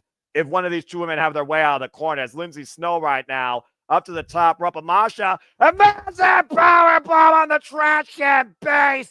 Oh, Jesus. Damn. Holy hell, Noah. And man, where's Joey Styles when we need him? Package pile driver. driver. That might be it. And Masha wins this hardcore war. Woo! Masha not only smashed Lindsay Snow, she might have crushed her spine in the process. What a hardcore war. That developed quickly. Yeah, you were saying earlier, JJ? You knew how violent Masha Slamovich could get. You didn't know what Lindsay Snow would do. Yeah, I had no knowledge of Lindsay Snow prior to this match, but I'm not going to lie. I kind of want to see more. And Masha looks like she's going over, wiping the blood on her from Lindsay Snow, but still offering a handshake and some respect to her adversary here tonight. It's one of those things, JJ, where, again, you spill blood with somebody in the ring. You develop that form of respect. Masha Slamovich, our TNA Knockouts World Champion, wins this hardcore match with a great friend of the business and probably a batshit crazy nemesis, if we're being honest, Lindsay Snow. Now, if I were booking this show, I'd have La Rosa Negra come out and just clock Masha as she's coming up the ramp here. Notice her back is turned to the ramp. It would be a great way to put a little bit of fuel into this matchup going into tomorrow. A hell of a match, though, with Lindsay Snow and freaking Masha Slamovich. Now everyone's got to come out and clean the ring up once again before we can get into our next contest. Well, to your point, we only have 2 matches left. Hendry versus the former Mahal. And then, of course, Shelton Benjamin versus Speedball Mike Billy. And that's it for the Wrestlecade Supershow. As Varsity is working underway. And again, the faithful here, wrestling fans galore across the world, gathered at Wrestlecade, showing their respect for what these women just represented and spilled their blood in the ring as well. As we got Kevin Gill and Veda Scott once again, taking in all the activities. And I'm not going to lie, I want this to become a tradition. I like covering Wrestlecade. This is fucking awesome and fun. I like this a lot. It's been a really fun show. I agree. You know, I mean, we talk all the time about the wrestling, and our passions for wrestling. And damn it, every now and again, you've got to cast the major promotions aside and focus on the stuff that doesn't give the coverage. One of my favorite things we called this year was the Mission Pro Show. Same. And calling Izzy Moreno, defeating La Princesa Tiffany Nieves for the Mission Pro Championship. And of course, both those women will be in action tomorrow as part of Ladies Night Out. But that was one of my favorite things we did this year because it was so outside the box. And again, it was another thing here through Title Match Network. So if you guys subscribe $15 a month to Title Match Network, you can be seeing these live streams as they happen for these smaller promotions and go back and check out the archives. And again, there's 13 Ladies Night Outs that are already available before tomorrow's airs. There's a whole slew of shoot interviews. There's Mission Pro shows. There's all kinds of other companies up there. Give them the support just like you give us the love and the support. And it does, Noah, look like Speedball and Shelton will be our main event as they are hyping Joe Hendry versus the Maharaja Raj Dehsi, the former Jinder Mahal. I mean, again, it's one of those things. We talk about the most viral wrestler of the business this year, Joe Hendry, former digital media chairman, the longest Rangers media chairman, previous challenger for the TNA World Heavyweight Championship. And then you have the former Raj Dehsi, Jinder Mahal, who basically felt disrespected, was let go by the E. And the last thing we saw from him, he got basically confronted and power bombed by The Rock. So, I mean, there's that. And again, talking about what's still to come tonight, what has to be the main event, a one-of-a-kind, first time ever, might I add, one-on-one encounter. In fact, these two men have never met before in any capacity in the ring. Shelton Benjamin of AEW of the Hurt Syndicate taking on Speedball Mike Bailey, Veda Scott's husband. An absolute banger ahead in both these matches, honestly. That could be quite sleepers to close this incredible night of fun and tomfoolery. And again, Shelton versus Speedball is what hooked me for this show. It was the first match announced, and as soon as I saw it, I was like, holy hell, we have to do this show. I didn't care what the rest of the card was. I'm happy with how it turned out, but I didn't care what the rest of the card was. I saw Shelton Benjamin and Speedball Mike Bailey and immediately knew we had to do this show. And that was before Shelton debuted in AEW. What? And speaking of Shelton, you were right. Oh. Joe Hendry and Jinder Mahal in the main event. Our semi-main is Shelton Benjamin and Speedball Mike Bailey. Holy hell. That's one of our semi-main event and basically a double main event. The guy that looks like he has an age that is still an all-around excellence of execution, Shelton Benjamin, folks. Of course, a former multiple-time Intercontinental Champion, two-time Ring of Honor Tag Champion, three-time Raw WWE Tag Team Champion, with, of course, the likes of Charlie Haas, and they were known as the World's Greatest Tag Team, mentored and guided by the Olympic gold medalist Kurt Angle. We are talking about a man who's 49 years of age, 24 years in the game, and probably, JJ, is looking the best he's ever had his whole career. I was going to say, man, 49 years old, dude doesn't look like he's older than 22, 23. And he looks just as good as he did when he debuted on the SmackDown roster. And to think this guy right now is in the Continental Classic in AEW, which you guys can follow, of course, and you can keep up with us here. And also AEW Crews, we keep up to tune already with 3 points with a win over Mark Briscoe. And now here comes the man that I dubbed the MVP of WrestleMania weekend last year. Again, 3 matches in one day, Speedball Mike Bailey. And the second man tonight to wrestle barefoot in the Wrestlecade ring. Well, he also does that for a living because, of course, he also has his own black belt, mixed martial arts background. But, of course, Speedball Mike Bailey, one of the most notorious, name-defined, worker-defined wrestlers on the entire planet. Mr. TNA the last 2 years, Mr. Independent for who knows how long, who still rivals Masha Slammers for the amount of bookings that those two incredible wrestlers get. Speedball Mike Bailey, 34 years of age, an 18-year veteran of the game, current Deadlock Pro Wrestling Tag Team Champion with Jake Something, and a former 3-time X Division Champion with over 1,300 matches in his career. I'm surprised you didn't do the gimmick there, man. You just said Jake Something's name. I don't overkill a gimmick, but since I literally said the name and you actually brought it up, I'll go ahead and do it one more time because this match is going to be something. Because this match is going to be a one-of-a-kind, first time ever classic. Mark my words.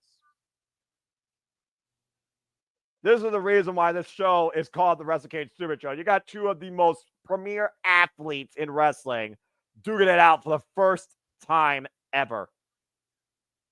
Right here at Wrestlecade Weekend. I mean, we talk about, again, the highlights of Speedball Mike Bailey. He's been in the ring with Josh Alexander. He's been in the ring with Will Ospreay. He's been in the ring with freaking Konosuke Takeshita on the independent side of things. Speedball Mike Bailey is the definition of in-ring worker. And Shelton Benjamin, to your point, JJ, you talked about his age. Of course, also a Ohio by Wrestling all-star collegiate athlete.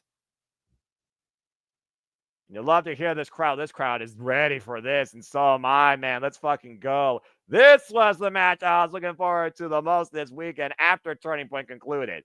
Bar none.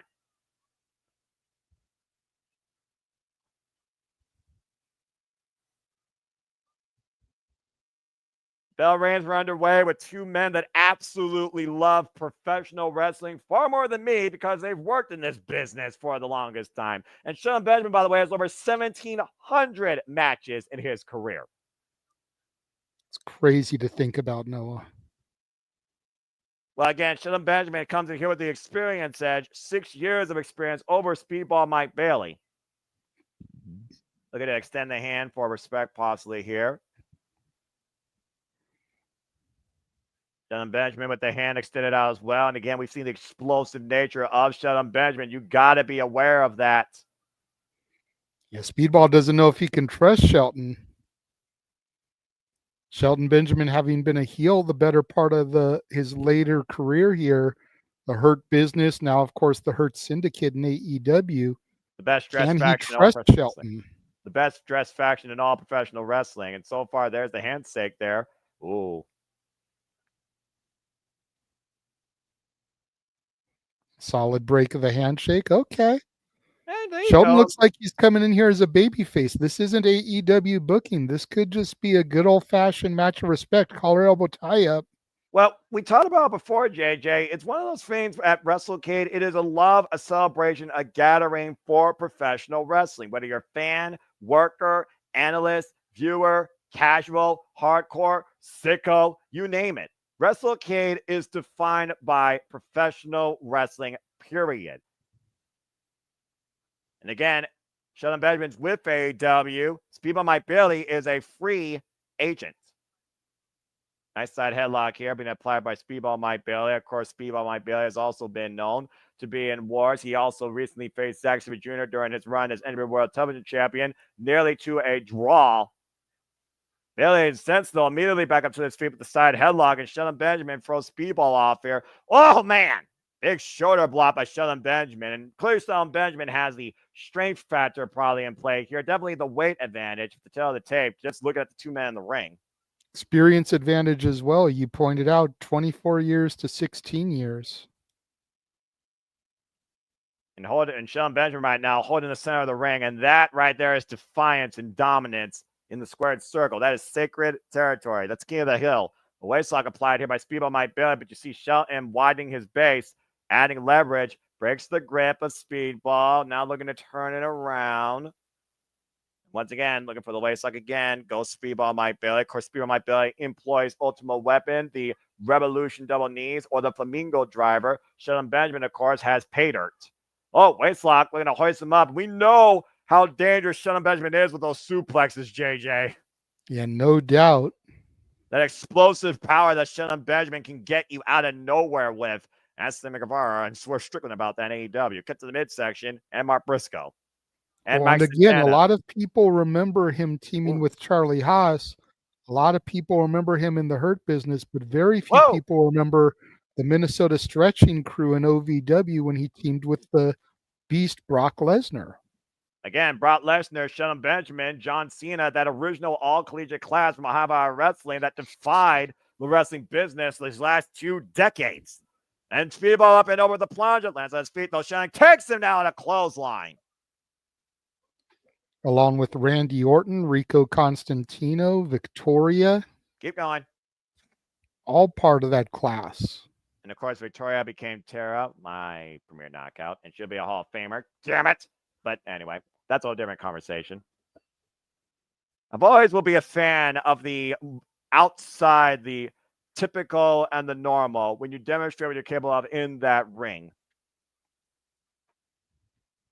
Shelton Benjamin, of course, 6'2", all muscle. And in the best of his career. And oh, no!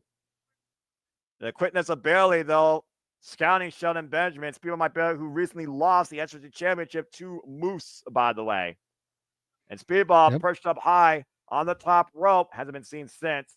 Looking for something there in the corner. Rolls out, split leg. Shelton Benjamin, though, catching Speedball. Big scoop slam there. That was his final TNA match. As you pointed out, free agent, and the heavy rumors are that he will be going to AEW sooner rather than later. Seeing is believing, and I'll believe when I see the official thing. And Shelton Benjamin driving Speedball hard into the turnbuckle pass. Remember what you talk about here, JJ. Of course. That's why I said heavy rumors. Beep, beep, beep, beep. I also will believe it when I see it. I would prefer he didn't go to AEW personally. I'd rather him go to NXT or WWE.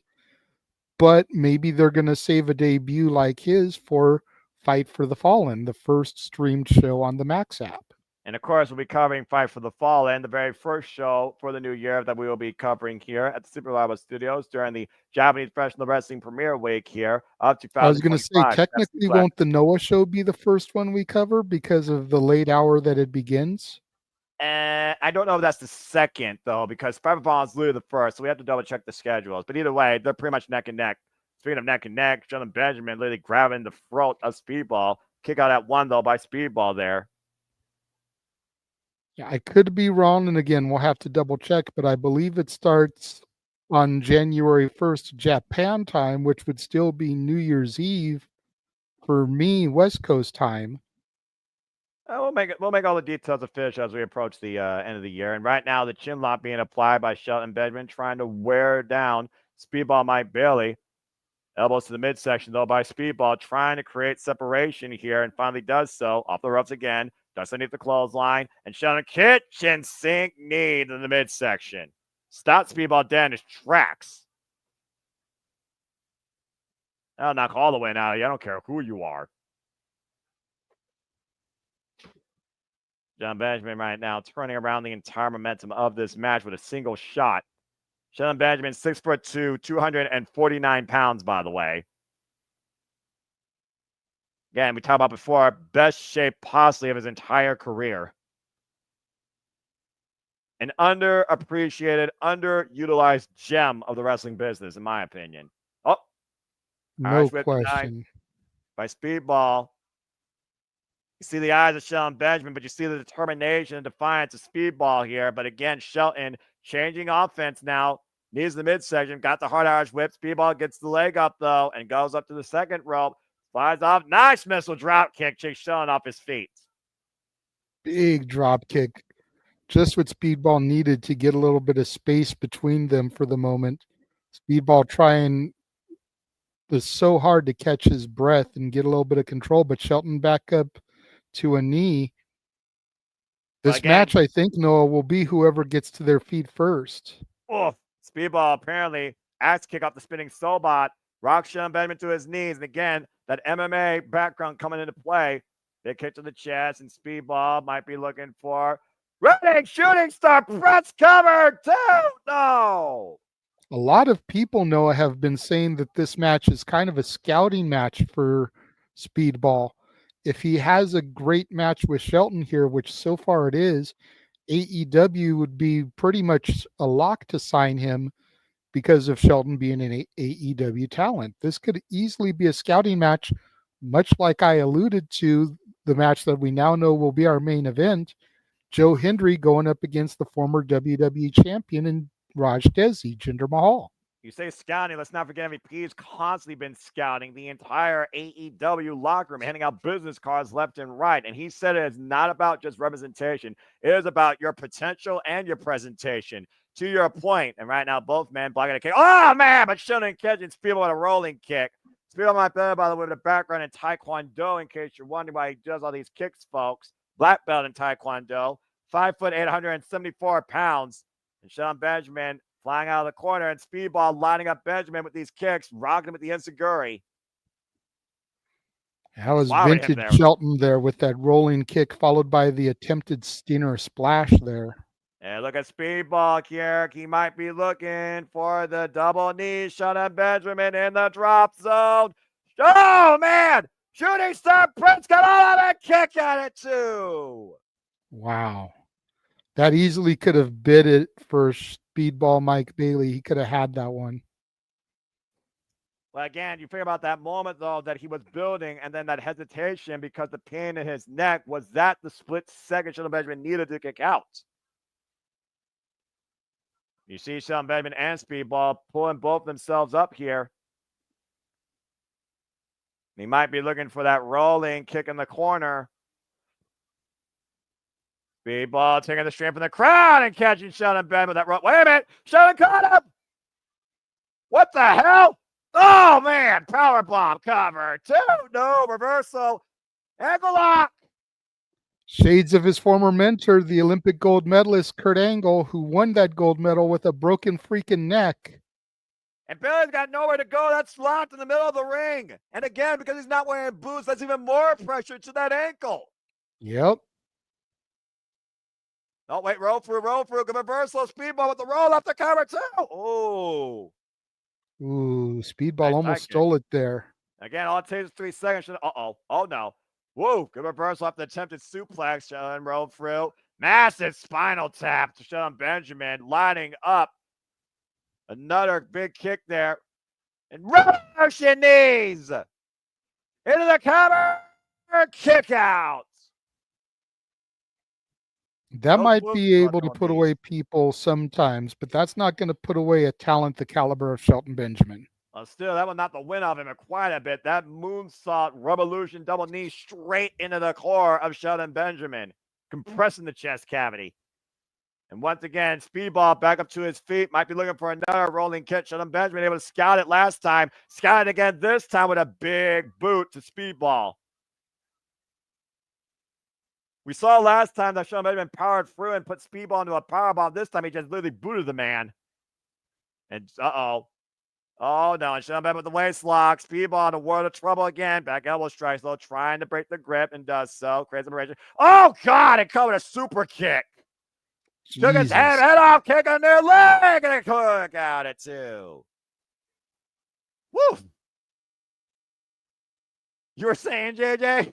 How Speedball is still in this, I don't know, Noah. Shelton damn near took his head off there with that super kick. Oh, God. Much like Shawn Michaels damn near took his head off when he jumped, springboarded off that top rope and into the super kick.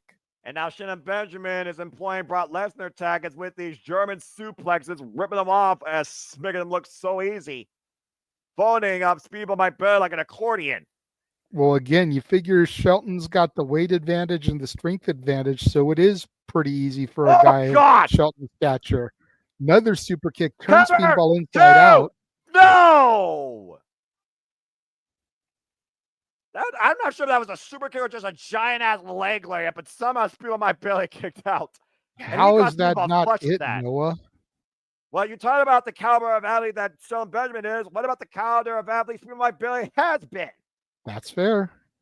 Oh, running, rising knee strike.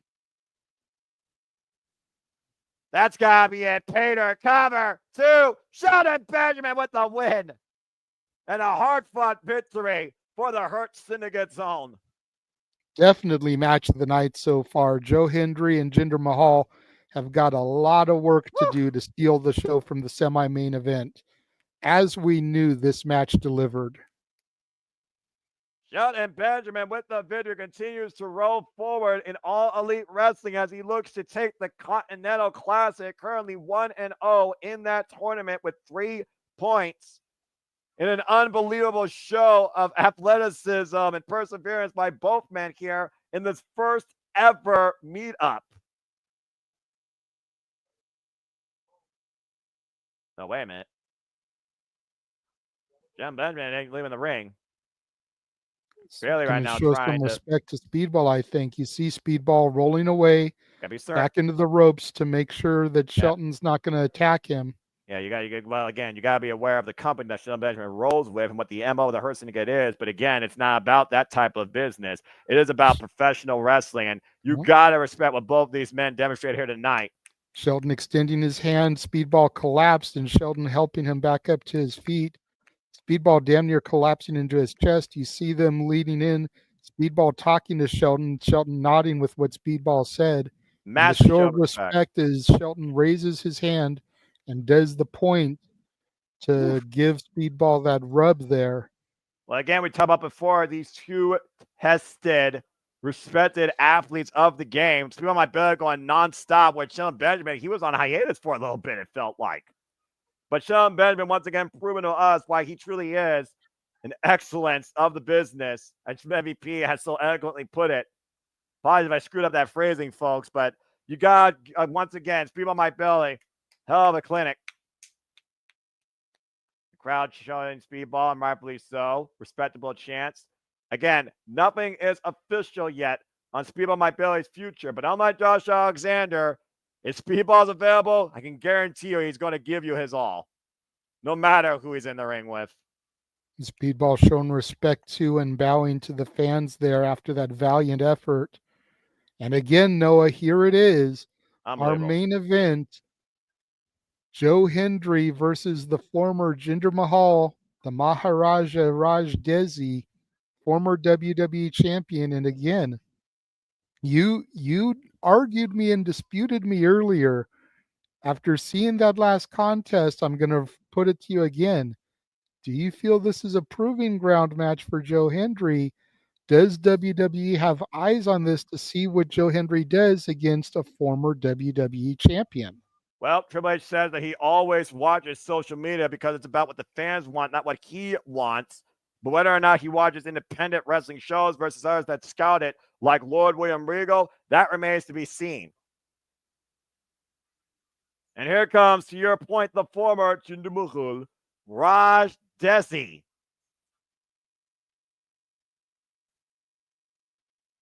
Guy that was first scouted by GCW general manager at the time. I don't know if he still is, Matt Cardona. That means, Noah, that the last person to come out to the ring at this show is going to be your boy, Joe Hendry. Yes! As it should be, damn it!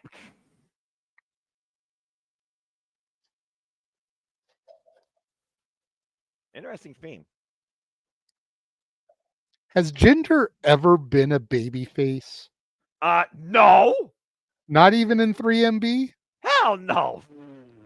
3MB was trying to be freaking heels. Trying to be, but they were so over with the crowd. That's why I asked. Let's be honest. Heath Slater was over with the crowd more than anyone else in that group. Even Drew McIntyre had regrets at points in that.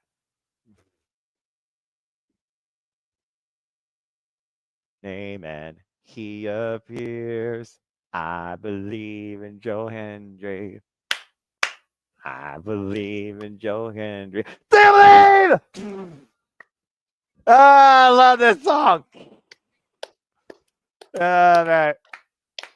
He is the most motivational man in the wrestling business. 252 pounds of it. The most viral wrestler in this business this year. The answer to all life's questions. Pure positivity. The former longest reigning digital media champion. He is Joe Hendry. And once again, motivating the masses at Wrestlecade. Oh, I love this. Joe Hendry is beyond brilliant. I don't care what anyone says. And Caitlin, have fun at the Royal Rumble. If you see Joe Hendry, I'm going to shun you at least for a day. Oh, boy. Well, this should be interesting. Joe Hendry had a lot of jaw-jacking about his opponents last night on the Turkey Bowl. I wonder if it's going to have anything to say regarding Raj Dehsi, and there's the post. I can't believe we once did actually that chair turnaround post. That was hilarious. All right, well, anyway, we believe. If you don't believe, get out of here. Everyone at Wrestlecade believes. Do you believe? All right. Go down to introductions.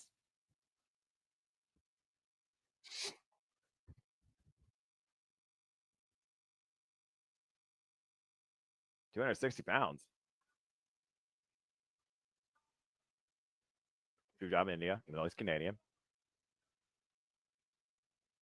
2017.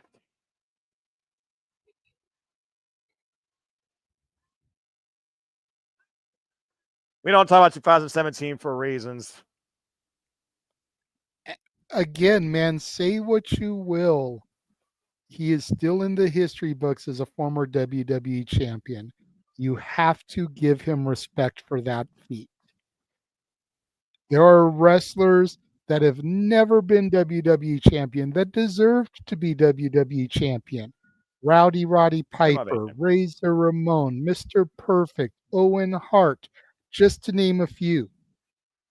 Jinder Mahal is in that list. Like him, hate him, respect him, despise the way that he got the title.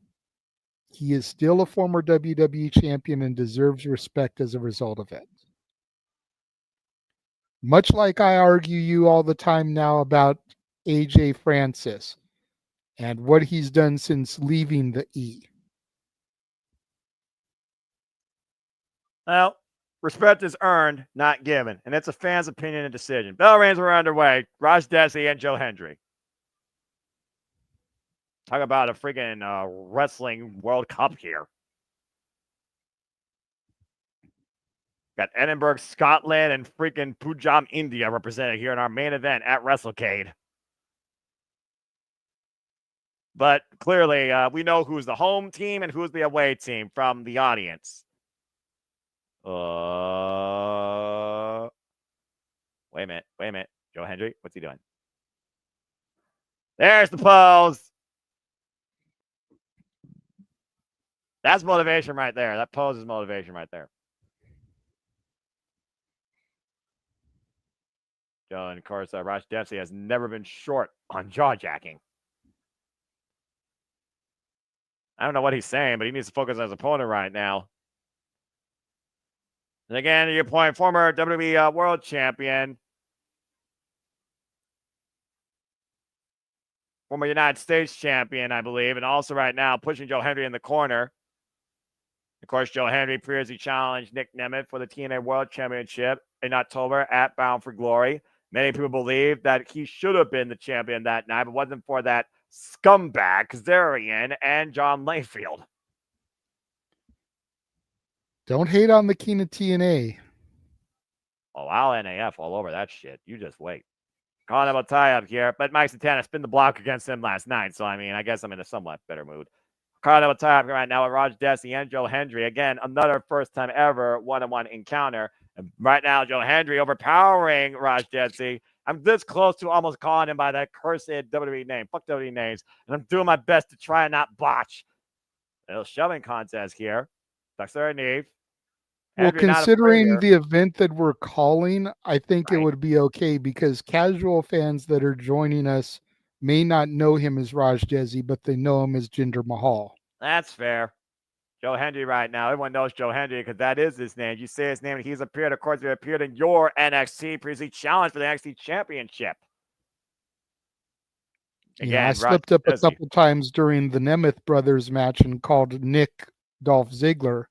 Again, casual fans may not know who Nick Nemeth is, but they know Dolph Ziggler. That's fair enough, but everybody in the business knows who the hell Joe Hendry is. Well, not everybody in the business, but more people than we give credit for. That's fair. Good to see you, Matt. Hey, Matt. What's up, bruv? And again, thank you to everybody that's tuned into this. Cape Rare, Safety, Mikey, Matt, everybody that's been part of the chat again. Safety, happy birthday. Pop, Daniel Barry, Sports Highlights, and even Wesley. Thank you all for tuning in. Hope you've enjoyed the unique coverage here as we incorporate independent wrestling and try to do more of that here at Survivor Studios. Please subscribe, comment, tell a friend. Please check out Walter Cruz and Statboy Mike as they also are coming Survivor Series War Games and Stage later tonight for the Saturday Shenanigans, hosted by Regular Wrestling, moderated and hosted by Regular Wrestling, JJ Williams. And again, you all make it possible, so please, PayPal and Super Chat. My friends, if you want to dictate the conversation in Super Chat, it truly is as simple as that. And again, what we thought this show was going to start at 5:45, boy, was that confusing. I'm glad you set that timer the way you did because it really worked out. Shoulder block, as we are in a main event here. Joe Hendry right now trying to take down Dehsi, meeting him in the middle. The Maharaja refusing to budge, but Joe Hendry is still motivated by the masses. Oh, and a kick to the midsection, a clubbing shot. And Dehsi turning it around immediately. The Maharaja, of course, right now trying to take down 250 pounds of pure elevation. And Joe Hendry takes him down with a shoulder block. Finally got it done. Took that man off his feet. Try to string offense, hoist them up. Look at the strength of Joe Hendry. The power of motivation and 252 pounds of muscle mass. Oh! Great stalling vertical suplex there. To your point by Cover. Joe Hendry. And gets a 2 count for it.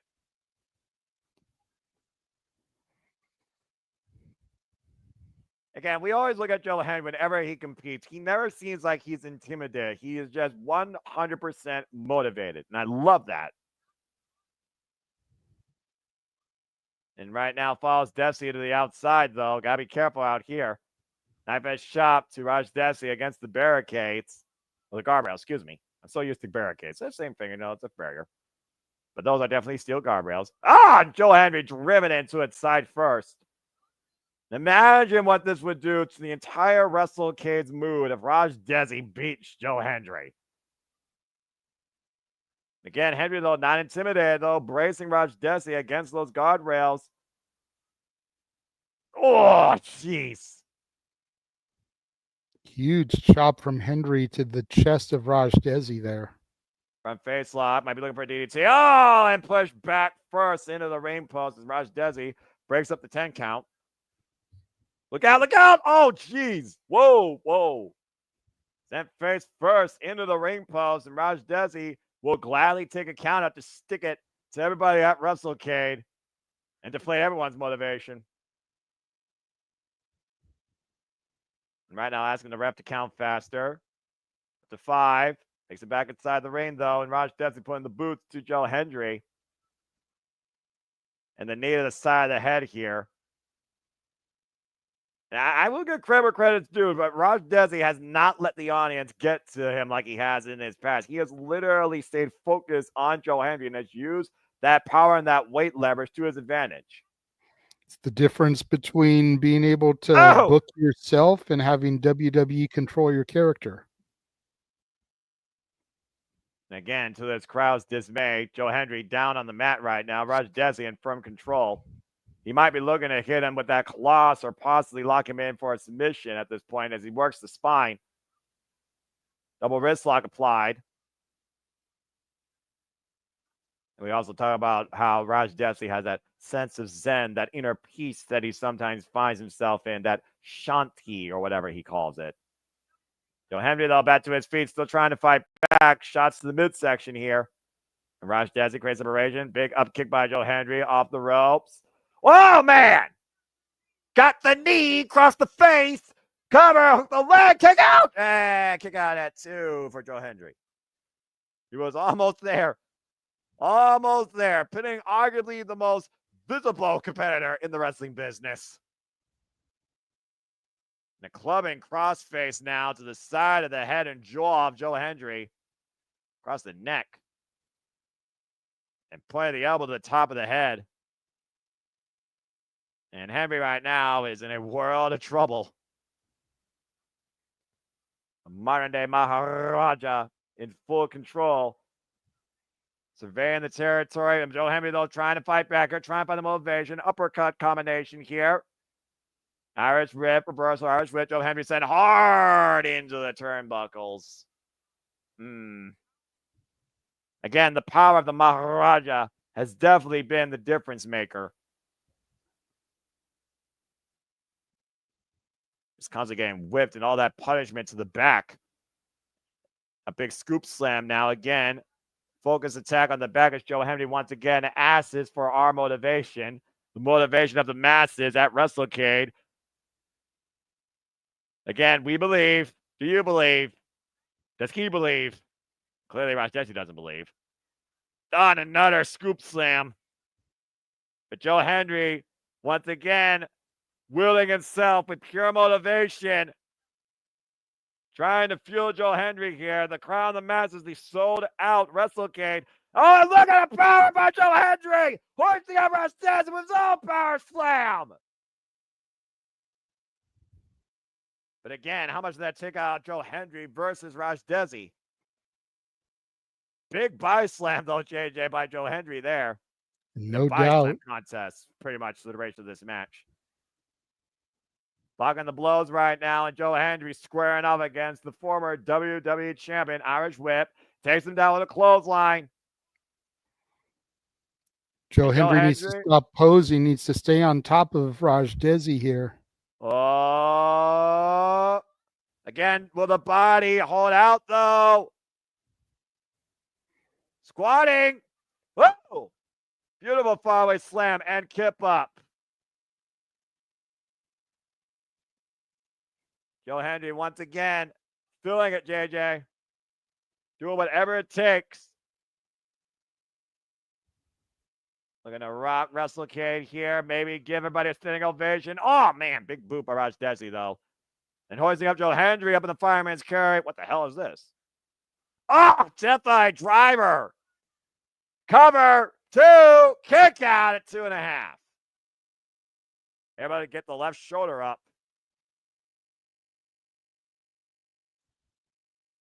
And at some point, if not already, fatigue's got to play a factor here for both Joe Hendry and Dehsi. They've exerted a lot of power here. And Dehsi might feel it here. He might be looking for that Coloss. The very move that allowed him to beat the Viper Randy Orton for the WWE Championship 2017. But Joe Hendry trying to hoist him up with the shoulders. Elbow strike side of the head, though. So close, but Joe Hendry again using the will of the people. Lend him your energy better than Goku for a spirit bomb. Hoist it up again. Massive Death Eye driver by Joe Hendry. Attitude adjustment. Cover. Kick out at 2.5. Somehow Dehsi is still in this. Dehsi, the heart of a champion, former champion to our point, Noah. Well, again, though, huge attitude adjustment, wasn't able to do it. But again, his name is Joe Hendry, not John Cena, and we can see him. And of course, John Cena will be on the conclusion of it, so we won't see him no more during the duration of 2025. And he will be a part of Royal Rumble, Elimination Chamber, and WrestleMania, already confirmed. Uppercut now. Oh, big right by Dehsi here. And both these men duking it out on their knees. Big right by Dehsi to Joe Hendry. Dehsi versus Hendry here in a slugfest. Elbows and uppercuts. The power of Dehsi, the tenacity of Joe Hendry, the motivation of Joe Hendry, the drive and determination of the Maharaja. Uppercut barrage though by Joe Hendry, trying to rock Dehsi off his feet. Big knife edge chop here. And once again, might be looking to hoist him up for a standing. Whoop. And push down the ref. Oh, no. Oh, no. Ref bump. To be fair, though, that's the first ref bump we've had all night and a low blow. Damn it, low blow. God bless it. Right in the Hendrys. We don't have a referee, though, now. And I mean, wait, what's he calling for? What the fuck? Are you kidding me? Wait a second. It's Ranjan Singh and the Great Khali. The Great Khali, a former WWE Heavyweight Champion, and the biggest athlete in India in WWE history.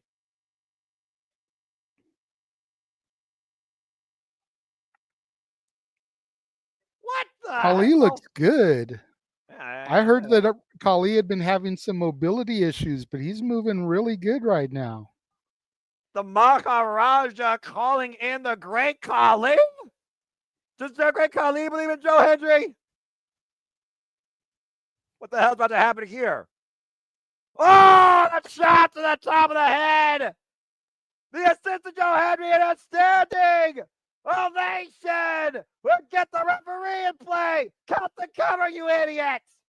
Count. Referee coming back too. 1, 2, yes! Joe Hendry wins! Joe Hendry with help from the biggest believer in the Great Khali. Noah, 2024 has been a weird year. We can admit that. Right? I never thought I would see the Great Khali helping Joe Hendry. That definitely was not on my bingo card. Look, he names a lot of countries in his song, but Joe Hendry has believers all over the world. Ow. Wait. What are they doing? They're gonna wave on the handle matches. It goes to show that everybody truly, or anybody truly can believe in Joe Hendry. Dude, if Great Khali can believe in Joe Hendry, then there's no reason Keen A-Train can't. Damn right. What a moment here. At the conclusion of the Wrestlecade Super Show, the Great Khali believes and assists Joe Hendry in beating Raj Dehsi. From Edinburgh to Winston-Salem to India to TNA to WWE to Wrestlecade, we all believe in Joe Hendry. What a night of action we've had here at the Wrestlecade Super Show once again. A first-time coverage here, courtesy of our fun-loving wrestling family here at the Super Show Studios. We hope you enjoyed the reactions and the takeaway here. Oh my gosh, JJ, I swear that bingo card is so burnt into oblivion. I don't give a shit. Oh man, if you can get to a Wrestlecade or a WrestleCon, folks, and you're a wrestling fan, you need to do so because you never know what's going to happen or who may show up. And of course, JJ, like you said, we're far from done with Wrestlecade fun. Tomorrow we have Ladies Night Out. But until then, folks, for the regular Wrestling JJ Williams, I'm Noah Foster. Thanks for tuning into our coverage of the Wrestlecade Super Show, where we all believe in Joe Hendry. That was awesome. Woo, that was fun. I loved that so damn much. Yeah. Oh my gosh. This definitely has to become a regular thing, Noah. Yes. That is freaking phenomenal. Great Khali believes in Joe Hendry again. Do you believe? Oh my gosh. Suck it, King. Oh my gosh. That was awesome. All right. Ron, go ahead and close this thing out because I know we got other production stuff. We could have everybody focus on that audience and then get ready for the night. I'm going to go watch Clips and take a nap. That guy was fun. Yeah, for those of you that have been joining us and have been loyal to us, we greatly appreciate that. We also have Survivor Series War Games coverage going on right now. Statboy Mike and Walter Cruz doing the action for that. I am going to be joining them as soon as we cut the stream here. It should be just about time for the men's War Games match if it hasn't started already. They may be doing the entrances, so I should be able to get in just in time for the main event. And then normal time, 11 p.m. Eastern, 8 p.m. Pacific, Noah's favorite night of the month. It will be our Saturday Shenanigans Karaoke Extravaganza. Thankful for our families. Again, think about music groups that have family members within the group. You know, you've got Brian, Carl, and Dennis Wilson in the Beach Boys brothers. Mike Love is their cousin, so the Beach Boys are on the wheel. Angus and Malcolm Young from AC/DC. Eddie and Alex Van Halen from Van Halen. Carney and Wendy Wilson from Wilson Phillips. Ann and Nancy Wilson from Heart. The Pointer Sisters, the Jacksons, and one that I actually thought of last night, Noah, and just got added to the wheel today that I had completely forgotten about. Jonathan and Jordan Knight, New Kids on the Block, have been added to the wheel. The Hanson brothers, Oasis. So all that type of stuff will be on the wheel. We will see you guys for that later on the evening. But again, thank you for joining us for this Wrestlecade coverage. Go join Walter, Statboy, and I for the Survivor Series War Games coverage in the main event there. And we will see you tonight for karaoke. For the Simple Man, Noah Foster, I am the Renegade of Wrestling, JJ Williams. Thanking you once again for joining us for this special presentation. We'll see you later on tonight. Have a good night, folks. We believe!